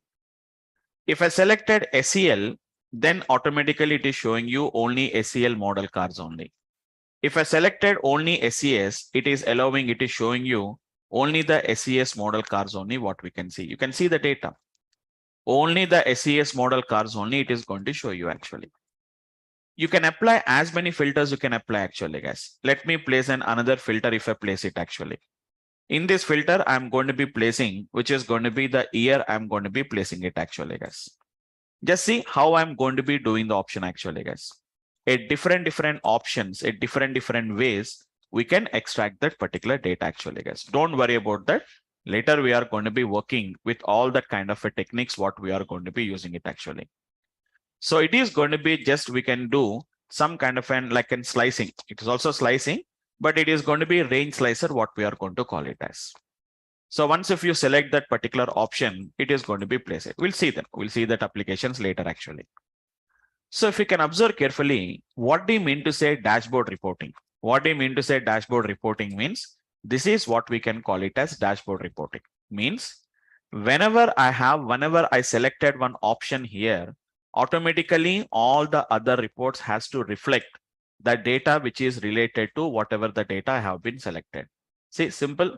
I selected the option called as an SCL. I selected the option called as an SCS. You can see that. But you are unable to select which is going to be, that means you can select it actually, guys, like this, multi-select. Control plus select, I have been got selected actually. Control plus select action, whatever the option you can select it. So control plus select, multi-select options are there. We have an options are there, don't worry. So if you go to that particular options of which is going to be the slice, there we are having the options are there. So you can select that option. What are slicer settings actually?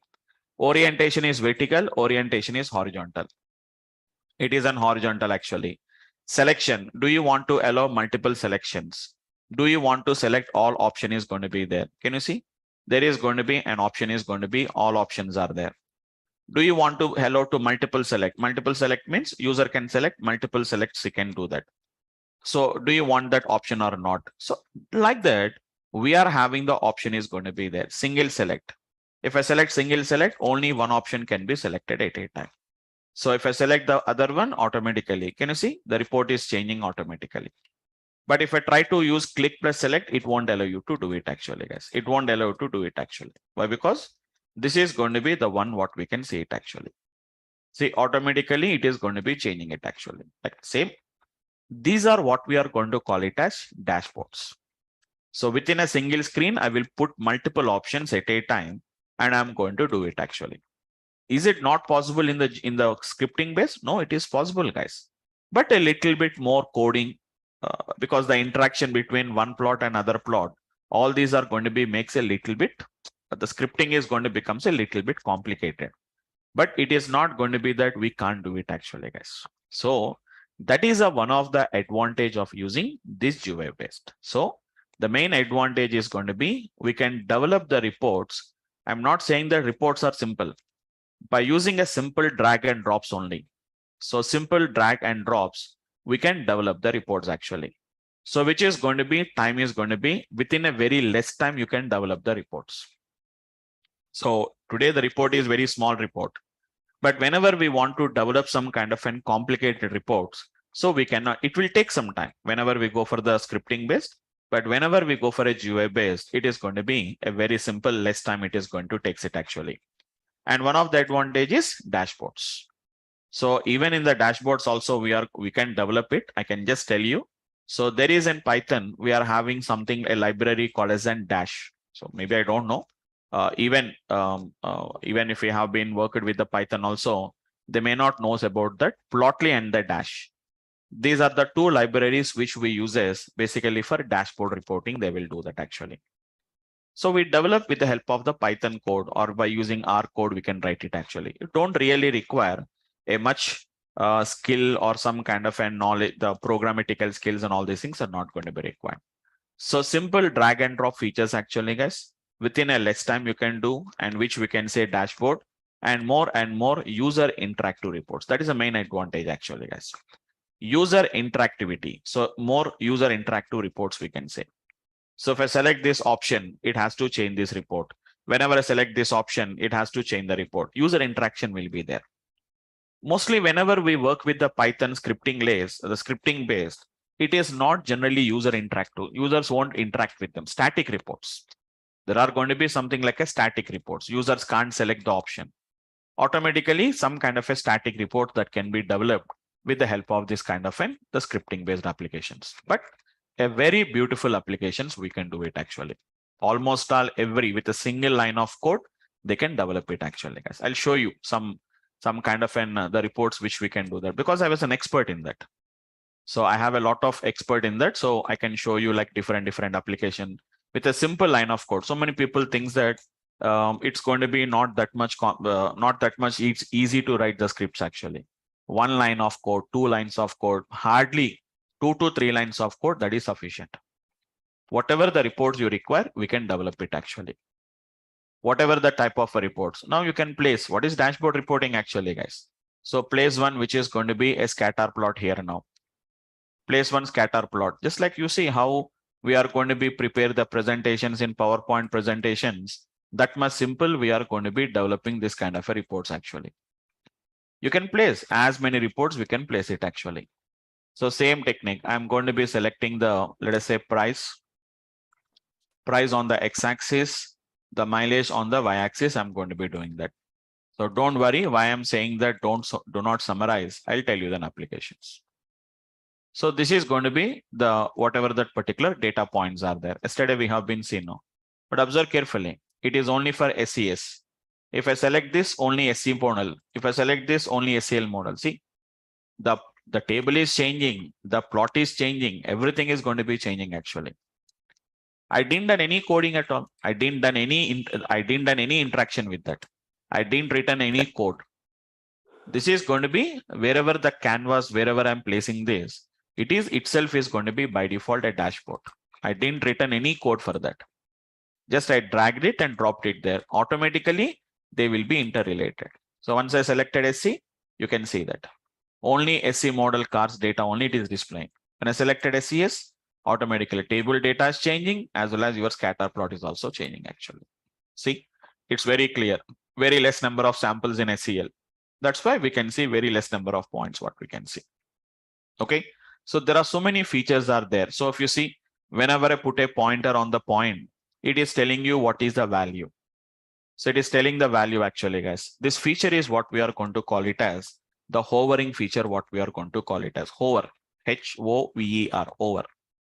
When I put a pointer on this, so printing that particular, it is plotting that particular the value. What is that value? It is telling about that. That feature is going to be nothing but what we are going to call it as the hovering feature actually. So just if you want to know everything, you can check it out actually, guys. It is going to be what is going to be the hover feature actually, guys. Normally, it's not only here, it's a normally what is meaning of the hover feature in, let us say that in visualization. Anywhere it is going to be the same technique actually, guys. So what is meaning of an hover feature actually, guys? It's an interactive. It is nothing but an interactivity actually, guys. So which is going to be hover actions, how we are going to do that. So see, hovering to highlight, whenever I just move the pointer there, highlighting the elements in response to mouse interaction is a common way to make your visual feel more responsive and it can help you. So these are going to be the applications actually. Just when you put a pointer there, it is going to do it actually, guys. So how to do that? So I can do it by scriptings also. Don't think that it is going to be for everything. There is a library is going to be there. There is going to be a little bit libraries will be there actually, guys. For every option you work, we are going to be having them actually. Okay. So don't worry. It is an out of our discussion. Just to show you like how simple the reporting. Yesterday I shown you one example, like just a small report, how I have been got developed it actually. So today also I'll just show you one or two examples actually, and it is always better to know. So don't think that you are learning Power BI, you should be knowing only about Power BI. What are the other? As I told you, it's not a concept of learning Power BI. It's a concept of learning a data visualization skill. So whether you work with Power BI or whether you work with Tableau, whether you work with ClickView or something or a Python or anything, just an idea like what is data visualization? So how we can do, what are the different options are there? Why? Because we don't know. Whenever we go for a company, sometimes you may require some kind of a Python scripts may be required. So if you're familiar with the Python scripts, it will be very easy to do that actually. Why? Because you can see there is an R script is there and there is going to be Python script is there. So if you want, if you are expert in Python, for example, if anybody asks me to develop a report in Power BI, I don't know anything about Power BI. For example, I have a complete expertise in Python. Then simply I can write a Python script, I can write it and I can develop it actually. I can just write the Python script and automatically it is going to be gets converted into the data visualization, what it is going to be gets converted actually. Okay. So like that, like that, we are going to be gets working with that kind of an applications, what we are going to be using it actually. So just I'll show you like how simple the coding we can do that and how exactly we are going to be using it actually. Just I'll show small libraries I'll show you so that you can understand. Like scripting is also very easy. My main point of discussion here is don't think that scriptings are complicated and the GUI based are going to be easy. Scripting is also very easy, but a little bit programmatical skills are going to be required. Whereas whenever we work with this kind of a GUI based applications, you don't require any programmatical skills. If you just have a knowledge of some basic SQL, that is going to be sufficient with that. Okay. So don't worry, just listen out of the discussion, guys. Just the same kind of an applications, how we can develop in Python or how can you develop in R. I'm talking about a scripting based. I'm just comparing a scripting based with a GUI based. How do you do it in scripting based? How do you do it in a, which is a GUI based? I didn't use any keyboard. Everything is a drag and drop. Only with the help of the mouse, I developed it. Whereas whenever we come to the scripting based, I don't use the mouse. I don't use the mouse. Everything I'm going to be doing with the help of a coding only, I'm going to be doing it actually. So just I'm opening a small Jupyter notebook. Jupyter notebook are nothing but the notebooks which we use it to write some Python. Not only Python, it supports so many languages, so many frameworks. It will support it. Python, R, Scala, Spark, anything. Almost all anywhere we can use it. Actually, yes. No worries about that. But as of now, I'm writing a Python script only, just a small Python script. I'll write it. Just see how simple the scripts are going to be there. Without writing any much code, we can do it actually. Without writing any much code, I'll show you like how simple the coding is going to be gets done actually. So whenever we want to do that, I have to import some libraries actually, guys. That is the only thing we have to do that. Which library is used for what purpose? So import, which is going to be, it's a Python libraries, guys. So I'm importing a library called as an matplotlib dot, which is going to be pyplot as an PLT. So it's an out of the discussion, guys. So just it is only as a part of introduction only we are talking about that. But once our actual classes starts, in our actual classes, we don't discuss anything about them. So 3 libraries, guys. One is a pandas, one is a matplotlib, and one is a seaborn. It's a part of data visualization skill only, but scripting based. So matplotlib and seaborn, there are 2 libraries which basically use it for data visualization. Seaborn is a little bit higher level. Pandas is basically used to import the data. So don't worry about that. And don't think that if you have to learn Python for learning Power BI, not required, guys. It's not mandatory. It is only just an optional. Why? Because sometimes we can interact with them. Sometimes we have an option is there. Even as I told you now, guys, even there is going to be some kind of machine learning. You can implement it, guys, but that is an out of the discussion. It is going to be out of the discussion actually, guys. Even some kind of a machine learning applications, text analytics. Okay, so which are going to be part of data science. So because I know them, I can explain if you want. So if you have just to have a look at this, I'll show you an application actually, guys. Can observe carefully. This is going to be a Power Query editor actually, guys. In the Power Query editor, if you can see at the last, what we can see is there is going to be something called as a text analytics.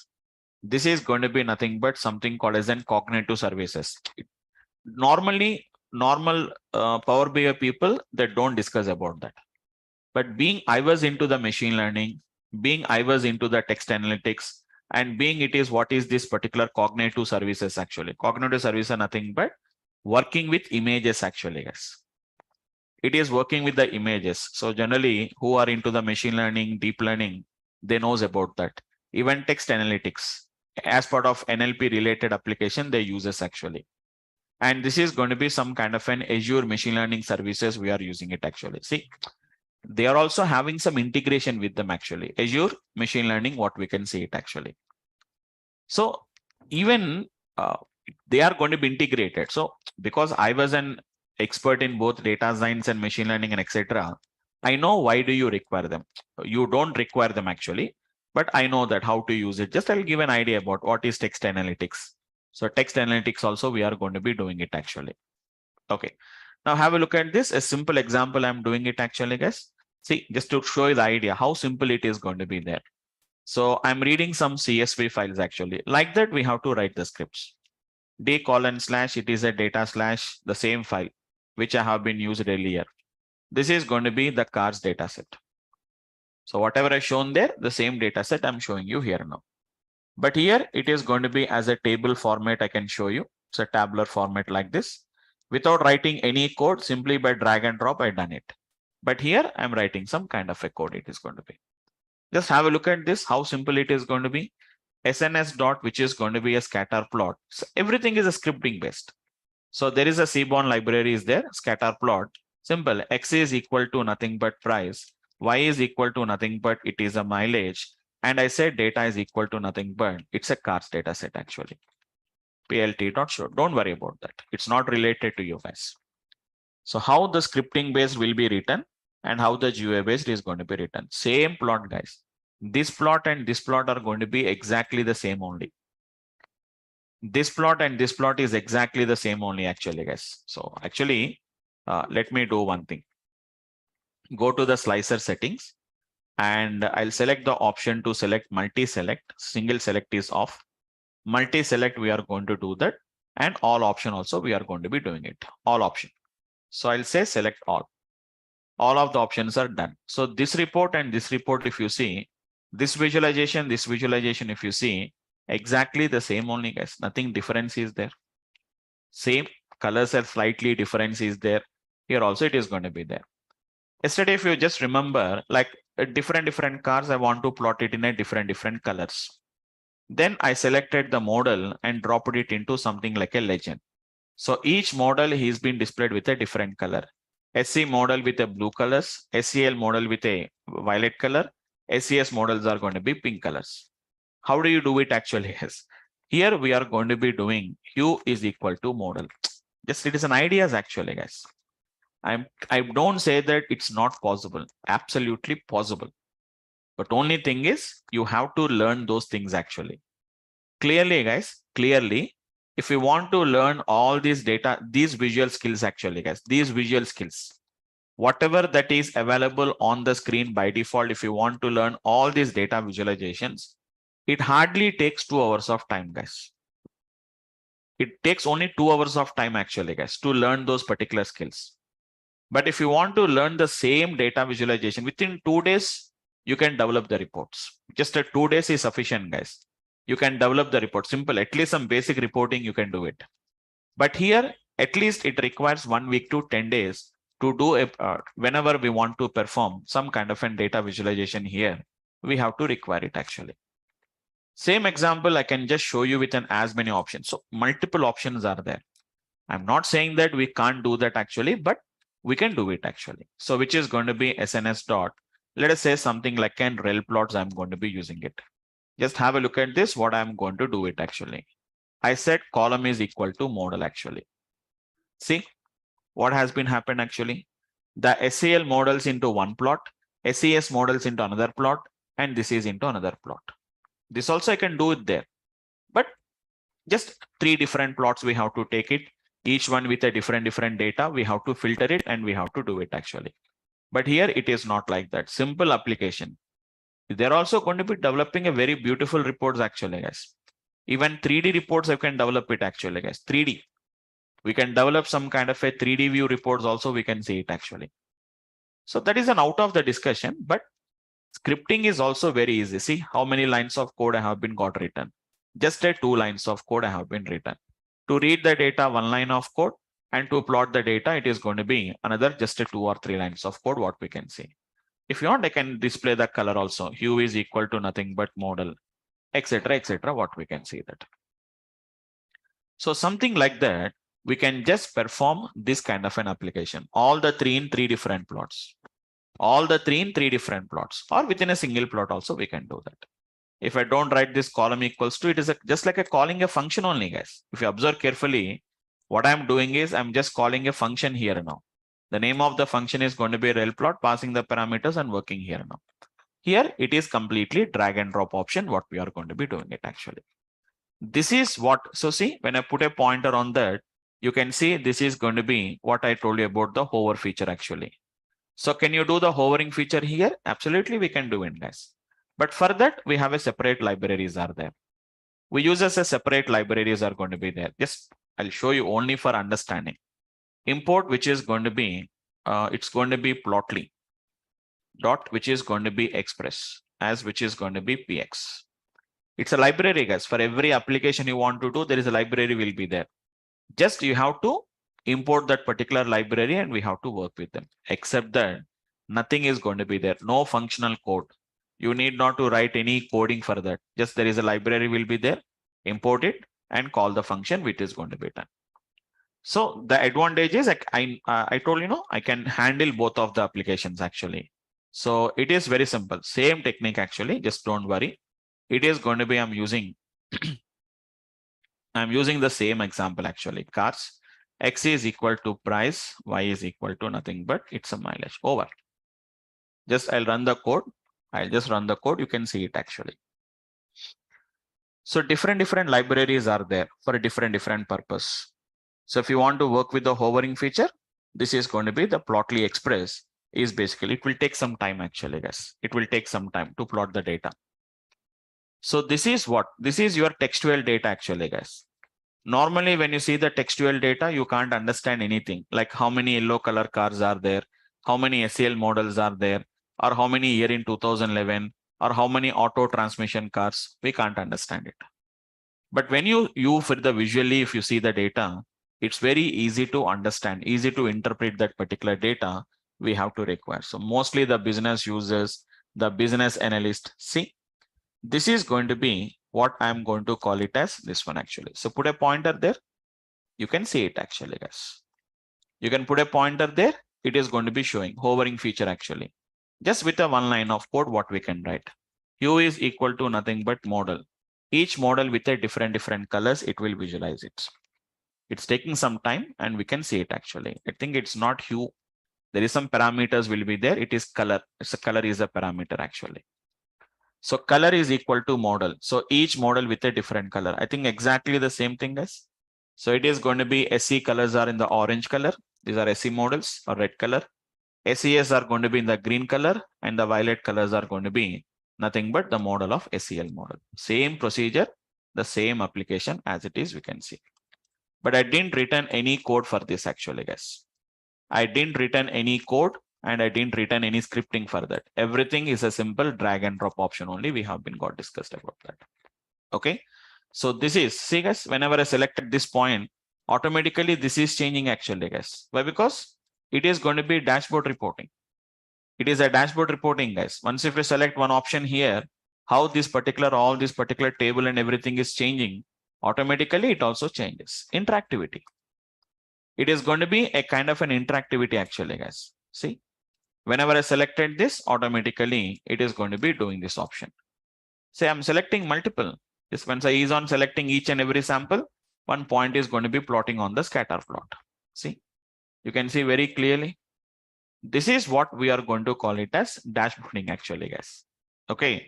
So without writing any scripts, without writing any code for that, automatically it is going to be gets coming actually. So SES, if I selected SEL model, then the violet color will come. Previously SEL model cars are not there. Now I deselected this, only SE and SES cars. When I selected SEL, we are getting the car related to one SEL model also we can select it. Select all of them will come. Yes, select all of them, select all of them are going to be gets coming actually, guys. Okay.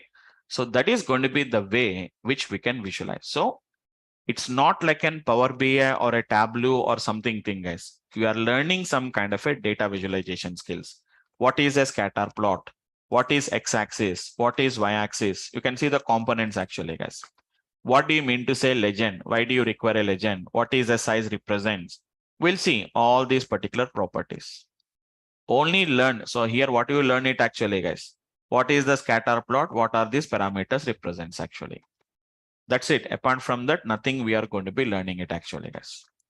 So why do you require it? And what is the purpose of this? So what is x-axis? What is y-axis? What is a legend? Yesterday I told you about what do you mean to say about a grid lines. So these are some of the things what we have been got discussed about this one, guys. Okay. But anyhow, so no worries about that. These are only just a part of our introduction part actually, guys. So we have not started with any actual concepts. Okay. So if anybody has missed yesterday's class, guys, don't worry. So whatever we have been discussing is only as part of the basic introduction part. So, okay, guys. So that's it for the today's class. Okay, from my side, just yesterday and today, data visualization does not require much. Demo sessions are not required, guys. Within 2 sessions, you'll understand like what exactly we are going to be doing. But anyhow, from the next coming classes, actually, guys, as I told you, 1 week we'll be having some basic introduction to, which is going to be not basic introduction, a little bit like what we can say that like a brush up classes actually, guys, just like a refreshment classes on the, which is going to be some knowledge of any database system. Let us better to use SQL Server actually, guys. Why we are going to use SQL Server, we know that. So Power BI, I think I didn't discuss about that. Power BI is a product of Microsoft. So SQL Server is also product from Microsoft only. So better we learn SQL Server one part, and then which is going to be Power BI. Even I'll tell you some kind of small examples also actually, guys. Like for example, I have some data in my SQL Server. Now I want to share the data. For example, a CSV file is there, Excel sheet is there, okay, or something like I have a JSON file or something like that. I can share these files very easily. I can just send it to your emails or you can share it to your drive. I can do it. But whenever I have a data in your database system, how to migrate the data? Why? Because a Power BI developer may require that one also. So migrating some, it's not a, we are not discussing about a completely in-depth about that, because I want to share the data actually, guys. I want to share the data or I want to copy the data from one server to another server. So you have some business data. So you want to migrate all that particular data to some other database. Actually, in real applications, the database developers will take care about that. But a Power BI developer also requires a little bit. Like how do you take the backups of databases? How to restore the databases? Yes, nothing is there, guys. How do you backup and how do you restore? We'll take the backup from one system and we are going to restore into another system. So if I want to share my data, I'll take a backup file with you. I'll take a backup file. I'll give you the backup file with an extension of .bak. And that particular BAK file, you are going to restore it into your database so that you can get the data like that. So like that, some small database skills are also required, guys. So anyhow, tomorrow we don't have a class, guys. Generally on the first weekend, you don't have a classes. And one more thing is, so tomorrow also we are celebrating one small a religious festival, which is Shivaratri tomorrow. So I think some of you know about that. So tomorrow we have a Shivaratri. So we are celebrating it in our Telugu states. So tomorrow anyhow, the first weekend we don't have a classes generally. So from the second week, we'll be having the Saturday's classes also. It is a 6 days a week classes actually, guys. So tomorrow you don't have a class anyhow, Saturday and Sunday. So two don't have the classes actually, guys. So your next class will be on the 20th. 18th and 19th, you don't have the classes, guys. Some from 20th to the end of that particular week. So you will be learning some part of SQL Server classes. We don't go in depth about them, guys. In depth means main important concept, whatever that is required. I'll just explain that particular skill sets. I will explain it. Okay. So once it is completed, from the next week, from the next coming week, that is after that, that means after 27th or 28th, it may be. I think it is first, I think 21st, 28th, 28th, I think so. So it is going to be from the 27th onwards. You are going to be starting with the concepts of Power BI concepts. I'll start with them, guys. Okay. If you're already familiar with that, also just like a refreshment class, because my classes will be different, guys. My classes of SQL Server is different. You may learn it if your expertise well and good. Otherwise, just please attend the classes, even if you do have the idea. A little bit concept of joins, like how to create the tables.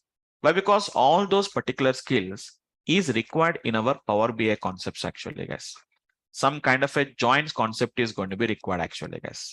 We require some kind of a joins concept is going to be gets required actually. That is what we are going to call it as merge options, what we are going to call it as. Okay. So in the concept of this particular merge queries, we have to require some kind of an concepts, what we are going to require it actually, guys. Okay. So can you see these are going to be joins actually, guys. Inner joins, left outer joins, right outer joins. Okay. So what is left anti? What is going to be right anti? We are having some kind of a joins. If I teach you there, no need to discuss much about it here. That's why I'll first explain in the database terminologies, and after that we'll come here and we are going to be applying it actually, guys. Okay. Even append queries also, what are going to be the concatenations and all these things we are going to see with an application actually. Okay. So that's it from the today's class, guys. That's it for the today's class. So we'll meet up on the next session on the Monday, same time and the same link. We'll connect on the Monday's class, guys. Anyone, guys? Any questions? Yes. Yes, Naveen. Right, Naveen. When the link changes for Monday, because no. In the case if there is any change, my team will update you. Please, all of you, check your email IDs. Check your emails. Okay. If there is any change, generally it won't changes. In the case if it is any changes, my backend team will inform you about that. I have one more question. Yes, yeah, Naveen. It's a great class today. Can I get yesterday's video actually, because I've missed it yesterday? Yesterday is a day, same demo only, but my backend team will share you that particular yesterday's recording session. They will share you. Sure. You will get a follow-up mail. You will get a follow-up mail to your email ID. So you can just in the follow-up mail, they will share you that particular demo videos. They will share you the links. Great. Okay, fine. Yeah. Thank you. Right. Yes. Somebody is asking a doubt, some question.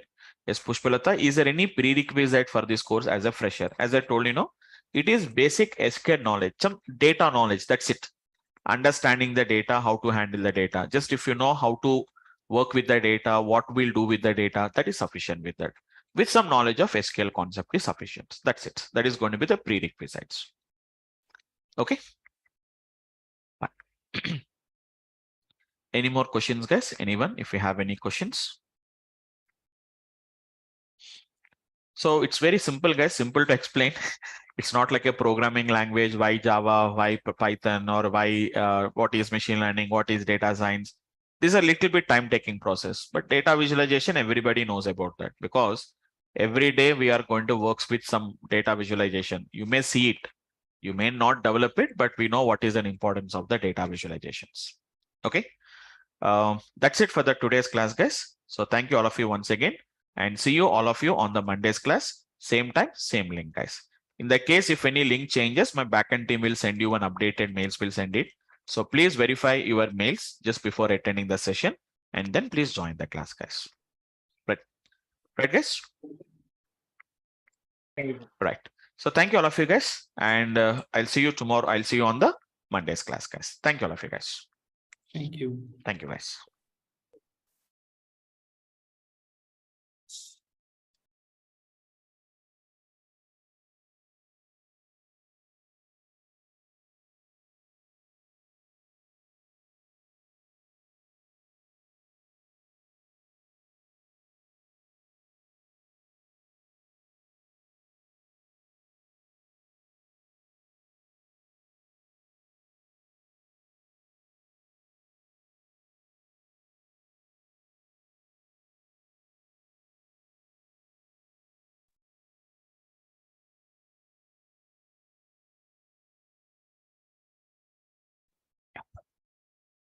Hi, good evening, all of you guys. Hope all of you can hear me. Yeah, guys, can anyone? Can you please? Yes, sir. Right. Thank you, guys. Just a second. Right. So, guys, hope all of you can hear me, right? Yeah. Yes. Thank you. So, guys, in the last two sessions, we have been taken some introduction part of what is Power BI. I have been got discussed about that. Just I told you, I think so. It is not that much explanation is required. Why? Because everybody knows about that. So what is Power BI and why do you require a Power BI? It's basically a data visualization tool, actually, guys. A GUI based data visualization tool. What we can do, actually, guys, what we can do, we can connect whatever the data that is there in our text format or a value format, whatever the data was there, you can convert into the visual context. So why? Because I told you about that. Visually, human brains also can understand the data visually very easily. And even the data that can be interpreted by our human brains is also visually, they can process it faster than the values. So that is also one reason. There is going to be some kind of a biological reason, like how the human brains will identify the images or pictures better than the whenever we see the data in a normal view. So human brains can faster process that particular the images basically. So visually, the human brains can understand the data easily. That is also one of the reason why the data visualization plays a very important role. So slowly I have been started. Actually, I didn't started with any implementation also. Guys, just one more small question. I think some guys has been joined for the today's class. Today is your first class. Please let me know. Anyone is there who has been joined for the today's class? Yes, Kiran Kumar, right? Yeah, okay. Okay.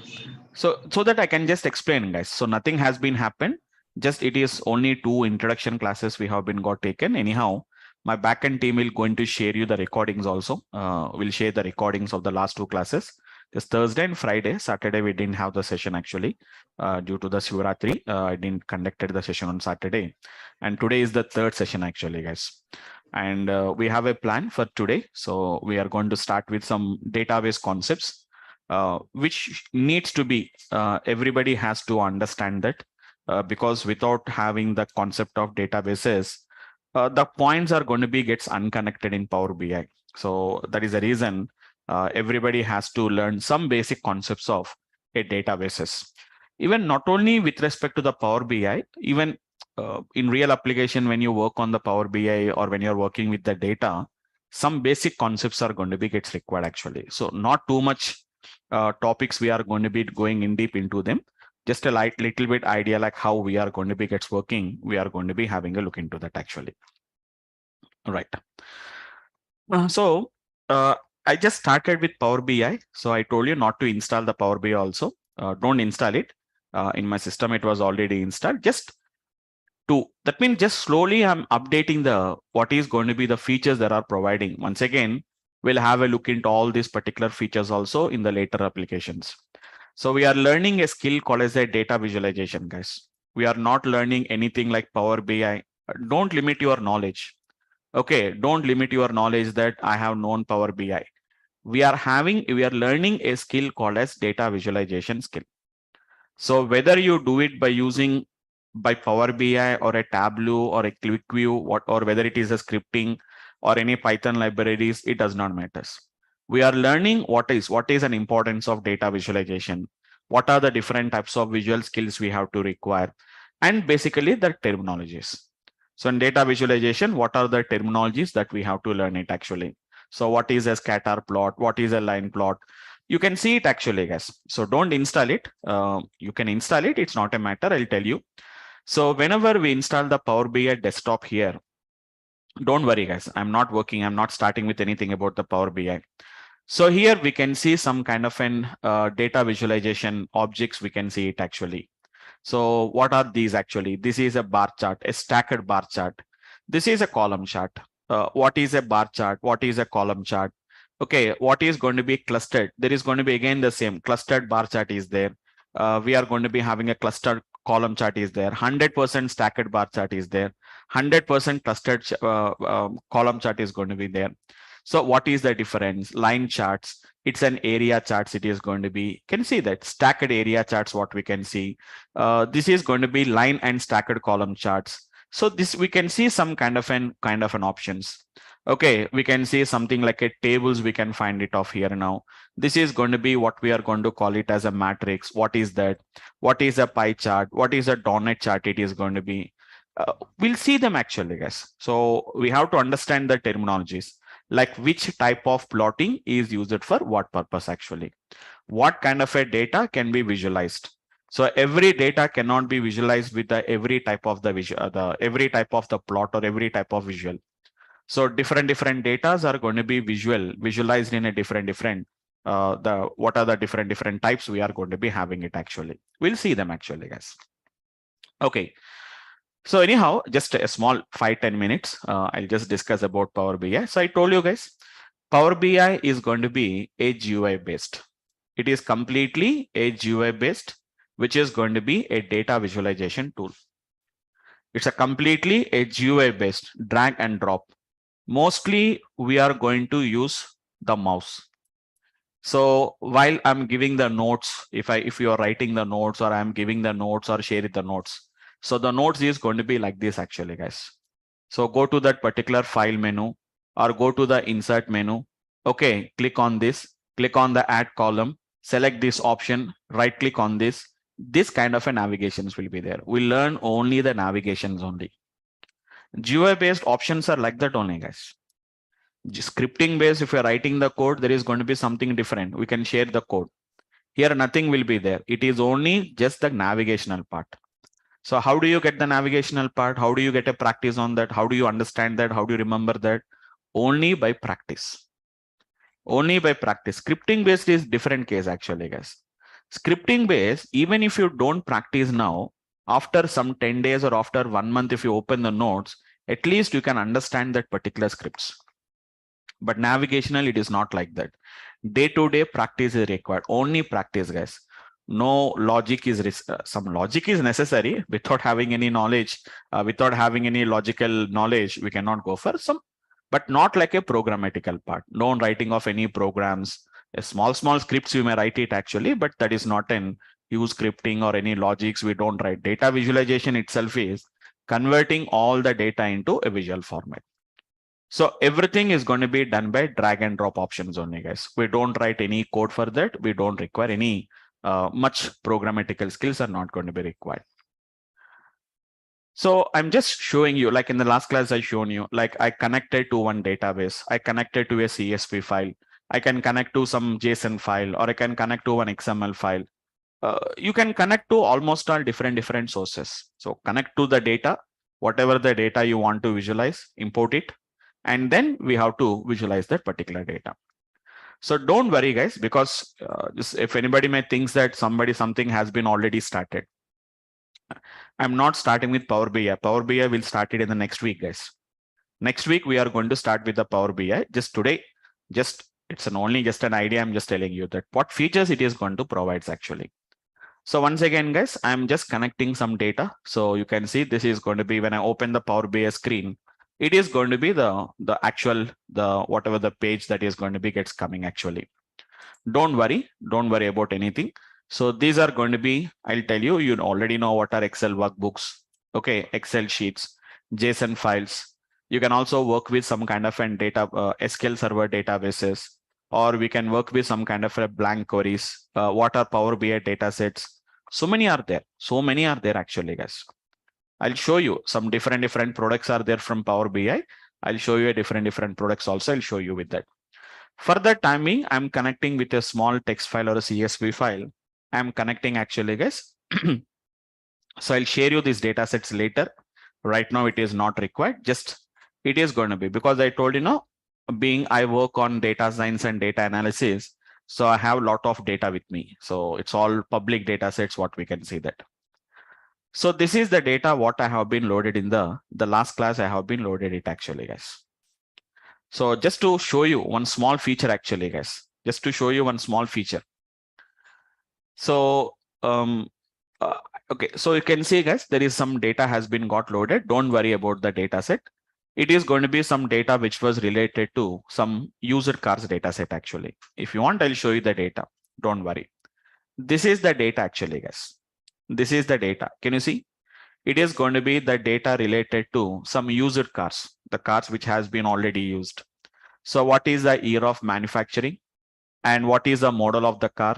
What is the price of the car? What is the mileage? What is the color of the cars? And what is the transmission, like auto transmission, manual transmission? Colors like yellow, gray, silver, blue, gray, etc., etc. What is the mileage? Mileage is how many miles it was already used. What is the price? You can use the price actually, guys. And there are different types of models are there, like SC models, SEL models. Okay, this is the data. We didn't create it any manually, guys. We imported, we downloaded from some online resources. We have a different types of online resources. So as a data analyst and data scientist, I import the data from different public data sets. We have if you want to get any real data sets actually, guys, we have them. We have them actually. If you also want some data sets, I can share you the data sets. Okay. So this is the data what we are having it actually, guys. Okay. Now see, guys, just one of the feature which most of you does not going to tell you about that. I'm revealing it actually, guys. Why? Because if I reveal this feature, the first doubt that comes to your mind is, then sir, why I have to learn business? Why I have to learn Power BI? First of all, why I have to learn Power BI? Why? Because it is, everything is going to be nowadays. You have got, you know the concept. AI has been came into the picture. Driverless car was there. So one of example I can tell you, driverless cars. So the companies like Tesla or some other company, even they have been developed a driverless car. You know what is a driverless cars actually? Without having any human, without knowing anything about driving also, we can drive, we can just go in the car. It's an automatic driver, it is going to be there. Even if it is an automated, or even it's a driverless car also, sometimes there must be some human has to interact with that actually. Because there is no guarantee that 100% it is going to be 100% it is accurate. So it is going to cost the life of a person actually. It is not a cost of a money. It is the life of a person actually. So if anything goes wrong, it may be either the person in the car is going to be gets die, or there may be human on the road, or it may be some other person on the road, he may be dying. So even if it is AI is 100%, AI is 100%, even it was implemented also, still there must be some human interaction must be there, but he need not to be an expertise in that. He need not to be an expertise in that. Okay, and nowadays, even you have seen one of the success story we are talking about, that Chat GPT. So hope you all of you guys has been started using the Chat GPT. So Chat GPT is one of the success story of AI. It's a language model. Just like human interaction can be gets done actually. So even sometimes I also uses I'm also going to use as a Chat GPT. I moved from Google search to Chat GPT, guys. If anything I want to explain you, I'll always go to Chat GPT to explain you the application. Previously I used to use Google search. So whenever I want to explain any topic, I'll used to go to the Google search and do it actually. But now I'm going for the Chat GPT. So Chat GPT you can start using, guys. Everybody, just with nothing is required. Just log into the Chat GPT with your Gmail account and you can start chatting. You can just start chatting with that particular Chat GPT. It is a completely an AI powered language model. It can understand the human language. It can understand the human language. Even in the Power BI also, guys, it is going to be there is an AI is there. So many people does not reveals that. Why? Because this, if I reveal that AI is supported, you obviously you get something in your mind is, then why a particular company requires a BI developers? BI developers, we have a lot of requirements. Okay, I'll show you that. Just nothing is there, guys. So just example, you don't know anything about how to develop a chart. I imported a data set called as an usedcars.csv file. Just an example. For this particular model, I just want to know how many cars are there in each and every model. I want to know about that. So SC model, how many cars are there? SEL model, how many cars are there? And SCS model, how many cars are there? So for each model of the car, how many cars are there? I want to develop a report. So see, guys, previously I have been selected one visual from here and then I plotted it. Now I'm not doing anything actually, guys.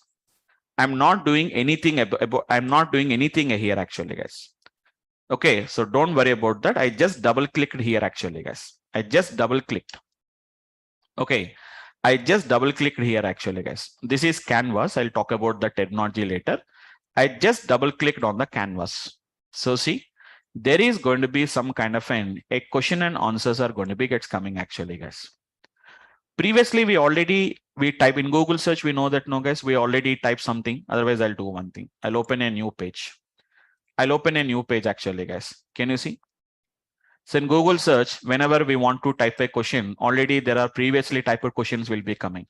So simply you can see that this is going to be what we can say that. So whatever the plot you require, see, it's a purely language models actually, guys. Even Microsoft also has been came up with a language model as a competitor with the Chat GPT. But I think you have seen some news about the Microsoft Chat GPT. So it is scolding the users. It is scolding the users actually, guys. So recently we have seen some kind of a news related to that. So it is also language model. Nowadays, Microsoft also will implement all the language models into their applications actually. So see, ask a question about your data. I want to develop, for example, I want to develop a bar chart. Okay. So simply it is going to be, I said, which is going to be cars, which is going to be model count with a bar chart. Just an example. Observe carefully, guys. I didn't return anything actually, guys. Simply cars model count with a bar chart actually. Okay. So, or I can say cars model wise. Just only thing is it cannot understand the language, but it can do it actually, guys. Or we can see which is going to be cars model or model wise, what is going to be the cars, which is going to be bar plot, whatever it may be. Just it may not be 100% accurate. It is developing a report, but later we'll see that application actually. So see, I didn't done anything actually, guys. I didn't done anything actually. Automatically a bar chart has been got created actually. One bar chart has been created. Don't worry about that. It is going to be something it has been got done. You can just you can make some modifications. We can do it actually. So you can just, that means without doing any manual work, without doing any manual work actually, guys, I have been plotted this particular data actually. So total price and total mileage, it is giving some suggestions actually. See, it is an A based application actually, guys. It is going to be A based application. What we can see that how many models of cars are there? There are 3 models of cars are there actually, guys. There are 3 models of cars are there. What are those particular 3 models of cars? We have seen now SC, SCL and SCS models. What we can see that. I'm not using any of the option actually, guys. Just double click on that and automatically we are going to be getting some options. Using that, we can work with this kind of an applications actually. So it is going to be some user car sorted by the price. Automatically, the data is going to be gets coming actually. I didn't return any code at all. Automatically, according to the price, the data was automatically got sorted actually. So see, so this is going to be an AI powered business intelligence application actually. So these are the features. So obviously we'll get it out. Sir, in the case if everything is done by itself only, then what is our role actually? It cannot develop 100% accurately as much the clients requires. There must be some kind of an human. Actually, the human has to interact with that. Unless and until it does not becomes. But it is a simple, which is going to be a simple way to develop this kind of a reports actually. That is what the main the features which nowadays almost all data visualization tools are providing actually. AI was integrated, itself will develop the reports. But whenever it is a complicated one, the AI also can't generate it actually. Then human interaction is going to be required actually, guys. Okay. So just I'm telling about some of the features. So don't worry about all those things. Okay. Just let me show you once. Even I maybe have been developed some kind of an reports. So which we can see. Just double click on this canvas. Nothing feature is required. Nothing feature is going to be required. You can ask what is going to be a scatter plot with which is going to be price comma mileage. That's it. Automatically it is going to develop it actually. It is developing it actually, guys. That's it. But it has been developed by calculating the sum. I have to make a small changes. Just nothing is there. I have to just make some small changes. Once if we make the changes, automatically it is going to becomes this. Even I didn't done any drag and drop option also. In last class, same example, if I want to do it manually, I can do it manually also. So take a scatter plot here now. There is a scatter plot. So drag and drop it here. And I have to, I told you, which is going to be drag and drop the price in the x-axis and price drag and drop the mileage on the y-axis. You want to drag and drop the y-axis actually. And remove the aggregation. Don't summarize it. Then it is going to be the report like this. Same report, same application as it is. Manually, I have drag and drop. Here it is done by the AI powered. So like that, anybody, it's a very simple, very easy. I'll tell you the definition of what is Power BI also. What Microsoft says. What Microsoft says actually. So according to the Microsoft, what is Power BI actually, guys? According to the Microsoft, Power BI is going to be nothing but, I'm just writing the same definition. You can find it in the Power BI website also, we can find it off. So Power BI is which is going to be according to Microsoft I'm talking about. What is the definition of Power BI? What is Power BI if I talk about that? No need to buy heart anything, guys. So what is Power BI? Let us say that. Okay. So according to the Microsoft, so Power BI is going to be nothing but what we can say that Power BI is a unified and which is going to be a scalable. The term scalable. So something, what is meaning of, first of all, what is the terminology called as an scalable? Unified means, you know that actually, guys. Unified means it is going to be some collection of features actually. So a lot of features are there. You can develop the reports. We can share the reports. It is an unified solution, they say that. Then what is scalable actually? Scalable means nothing but as the data increases, as for example, as the data increases, according to that, you can also increases your resources. That's why we call it as a scalable solution.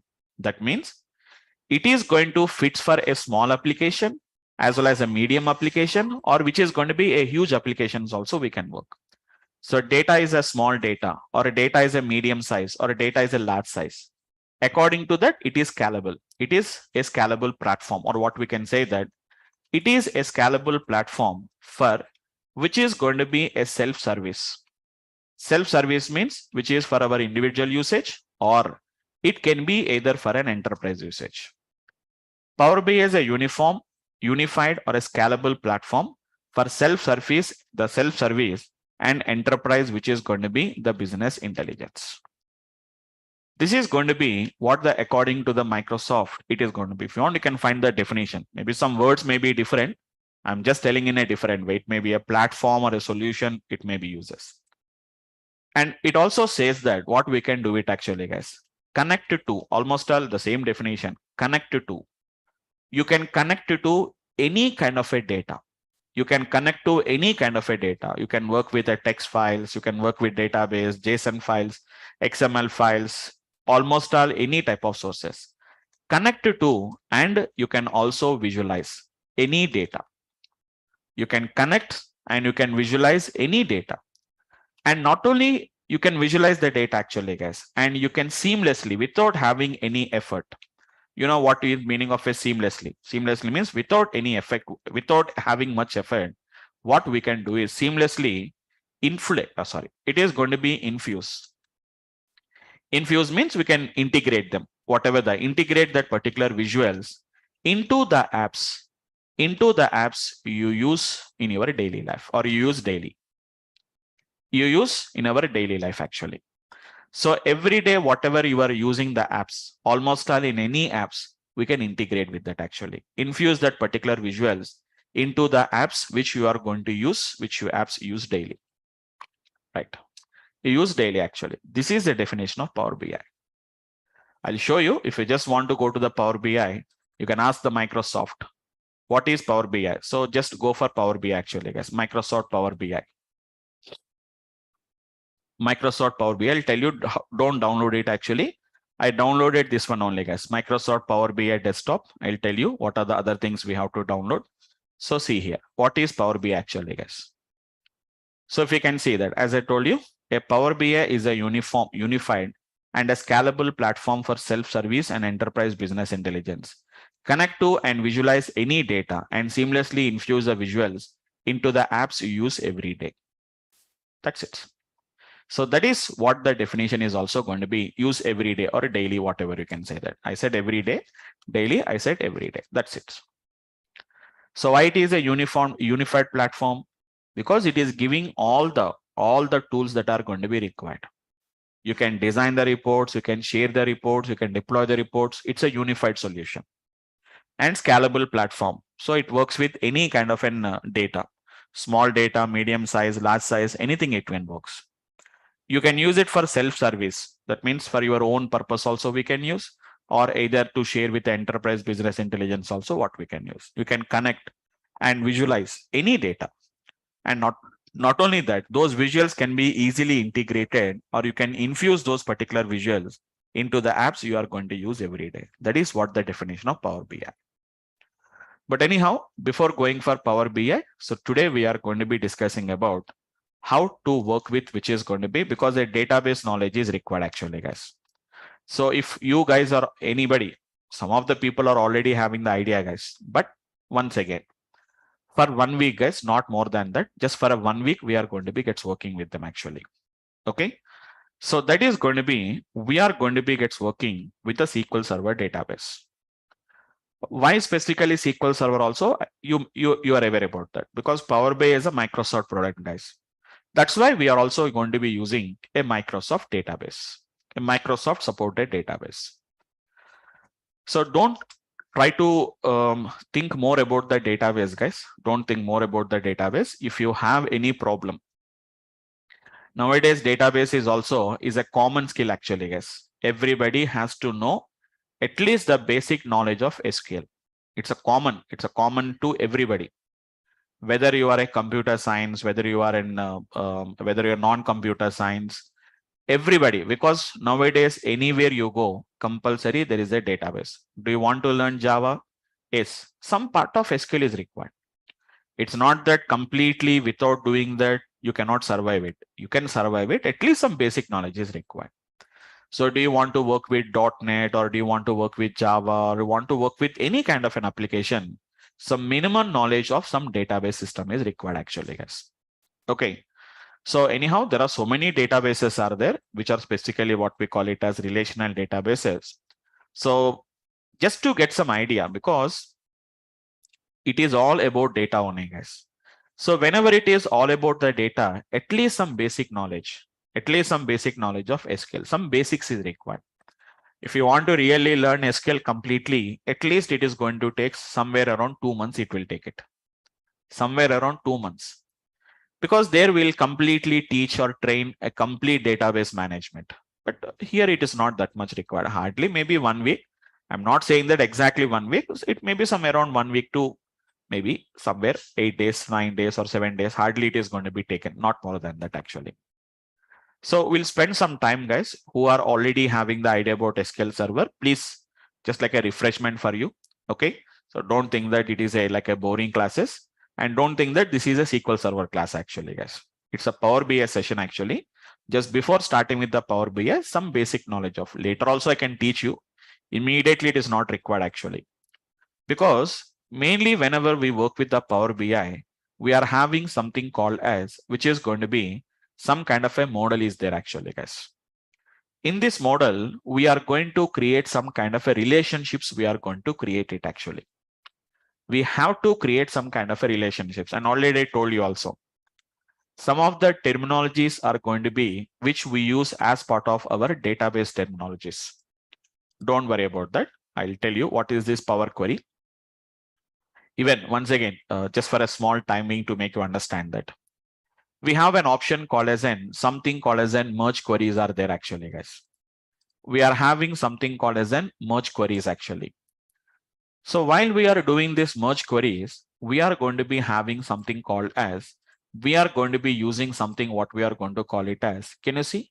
There is some kind of an joins concept is there. Left outer join, right outer join, full join, full outer join, what is inner joins. Okay. These are all part of your database concepts only, guys. Nowadays, this has been came outside the database.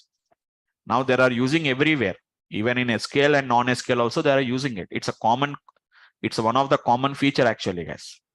It's a generalized common concept. We have to learn it actually. I need not to explain only in terms of a database. Even by taking two Excel sheets also I can explain it. Or by taking two flat files also I can explain it. But it is in database knowledge, it is very easy to understand because it has been derived from database concepts only. That is the reason we are going to be learning a little bit about the concepts of SQL actually, guys. Okay. Anyhow, I'll share you the software. You don't worry to, you don't really worry to work on that application also. Later we can see, later you can work with that particular data sets later. I can share you the software and all these things later actually. Okay. Now, just let me introduce something about the SQL Server, guys. Just a small example. So just a small point of discussions we want to discuss it actually. So these are all what we are going to call it as a DBMS actually, guys. DBMS stands for, which is going to be nothing but a database management system. So DBMS is going to be nothing but a subject, or we can say it is a concept which deals with management of data. It's a database management system. We're not starting from scratch actually, guys. Like what is data, what is information, why should I store it? I'm not starting from that particular basic level actually, guys. Directly I'm starting with DBMS, a database management system actually, guys. What is a database management system? A database management system is nothing but, guys, a subject or a concept which deals with management of data. So it is nothing but management of data. Simply, we can also call it as data management. What do you mean to say data management actually, guys? The skills that are required to store the data. Today, why you are storing the data actually, guys? Tomorrow, we are going to use the data. For what purpose we are going to use it? I may read the data. I may add some data. I may modify some data, or I may say some deleting of the data. All these are going to be comes under something what we are going to call it as the management of data. So whenever you have some data with you, how do you add some new data? How do you go for modification? How do you delete them? Or how do you read this data? All these are going to be comes under management of the data actually. They are called as management of data actually. So this is what basically a subject or a concept which is going to deals with management of a data actually. So to perform this DBMS, obviously we have to require a database system, guys. What is a database? A database is a software where we can do all these database management. All this is going to be all this management of data can be done in a database. A database is a software actually, guys. A database is a software. Don't think that it is used to store the data, guys. So many people says that database is just to a storage. No, you are not only just storing the data actually, guys. A software or a system, you can say that actually. A system which is used to manage the data actually, guys. Managing means I told you, no, you can store it, you can read it, you can add it, you can modify, you can delete all these things. We can do it actually. Now the main concept is what is meaning of a relational database? Very simple actually, guys. It's a relational database. What do you mean to say relational databases actually, guys? Relational databases, or simply we call it as an RDBMS, Relational Database Management System. A relational database is a database actually, guys. It's also a database only. Database, but which stores the data, simple guys, which stores the data in the format of tables. Which stores the data in the format of tables. So relational database is also a database. What is database? A database is a software or a system which is used to manage the data. Then what is a relational database? A database which stores the data in the format of tables. In the format of tables is nothing but what we are going to call it as a relational database. We all of you know what is a table meant to say, guys. A table is nothing but which is going to store the data in the format of rows and columns. Just now we have seen a table called as a cars. What is the year of the manufacturing? What is the model it belongs to? What is the price? What is the mileage, etc., etc. Columns and rows. 2011 model is going to be SE 3800, mileage 7852. 2012 a model called as an SEL, which is 21,995. Mileage is going to be 6,840 something, whatever it may be, guys. Like this, you can store any data, guys. Customers data, students data, products data, employees data, anything you can store it actually. So it's not only for storing. Today you store the data. Tomorrow you can add up some new data. We can modify, you can delete, anything you can do it actually, guys. Okay. So a relational database is nothing but the databases which stores the data in the format of tables are called as RDBMS. Now, the examples of RDBMS actually, guys, so many are there, but I'm telling some few databases like. So one of the most popular database is Oracle from Oracle Corporation. And from Microsoft, we are having a database called as an SQL Server. They are developed by different companies, guys. SQL Server was developed by Microsoft. Oracle is developed by the Oracle Corporation. We have a MySQL database is there. We are having a database called as an DB2 developed by IBM. MySQL is an open source database actually, guys. It is maintained by a community. It is not developed by a company, but it is developed by some community actually, guys. Nowadays, SQL came into almost every area actually, guys. Almost every area SQL has been came actually. Later we'll work on that. So Oracle, SQL Server, MySQL, DB2, if we talk about, so many databases are there. So we are going to use this a SQL Server database actually, guys. Now, okay, fine. There is a relational database, but how do you read the data? How do you add the data? How do you modify them? How do you delete the data? For that, a simple technique actually, guys. Look at this concept, guys.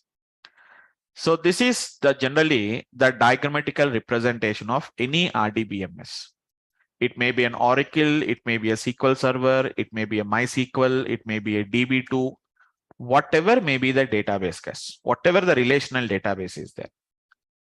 So whenever you want to manage the data, how do you manage the data? So I want to add some data, guys. How to add the data to a database, or how to modify the data, how to delete the data. So for that, there is some language is required actually, guys. So whenever the user want to interact with any relational database, we require a language called as SQL. SQL and SQL Server is different actually, guys. Please try to differentiate it. SQL Server or a SQL Server is a relational database, which is used to store the data in the format of tables. What is SQL stands for? SQL stands for, which is going to be a structured query language. So even I was an expert in SQL also actually, guys. SQL, PL SQL, T-SQL, whatever we call it as actually. But I don't go in depth about them. I was also an expert in SQL also. I can write some complicated queries and database concepts. Even if we have any database queries also, you can ask me. I can explain it. It is SQL stands for structured query language. It's a language actually, guys. Who developed this language? It was developed by the IBM Corporation, guys. Remember, SQL is developed by IBM.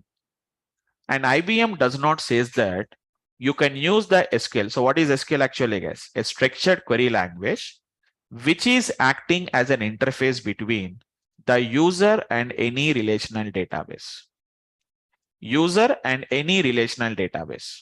So whenever the user wants to connect to any relational database, and whenever they want any management of the data, they should be using a language called as an SQL. So don't confuse between SQL and SQL Server. SQL is a language which is used to manage the data in any relational database. The advantage is one advantage, guys. Using SQL, I not only work with SQL Server, even you can work with Oracle, you can work with MySQL, you can work with DB2, or you can work with Teradata, you can work with any relational database we can work. Almost all you work with any kind of a relational database, they are going to be using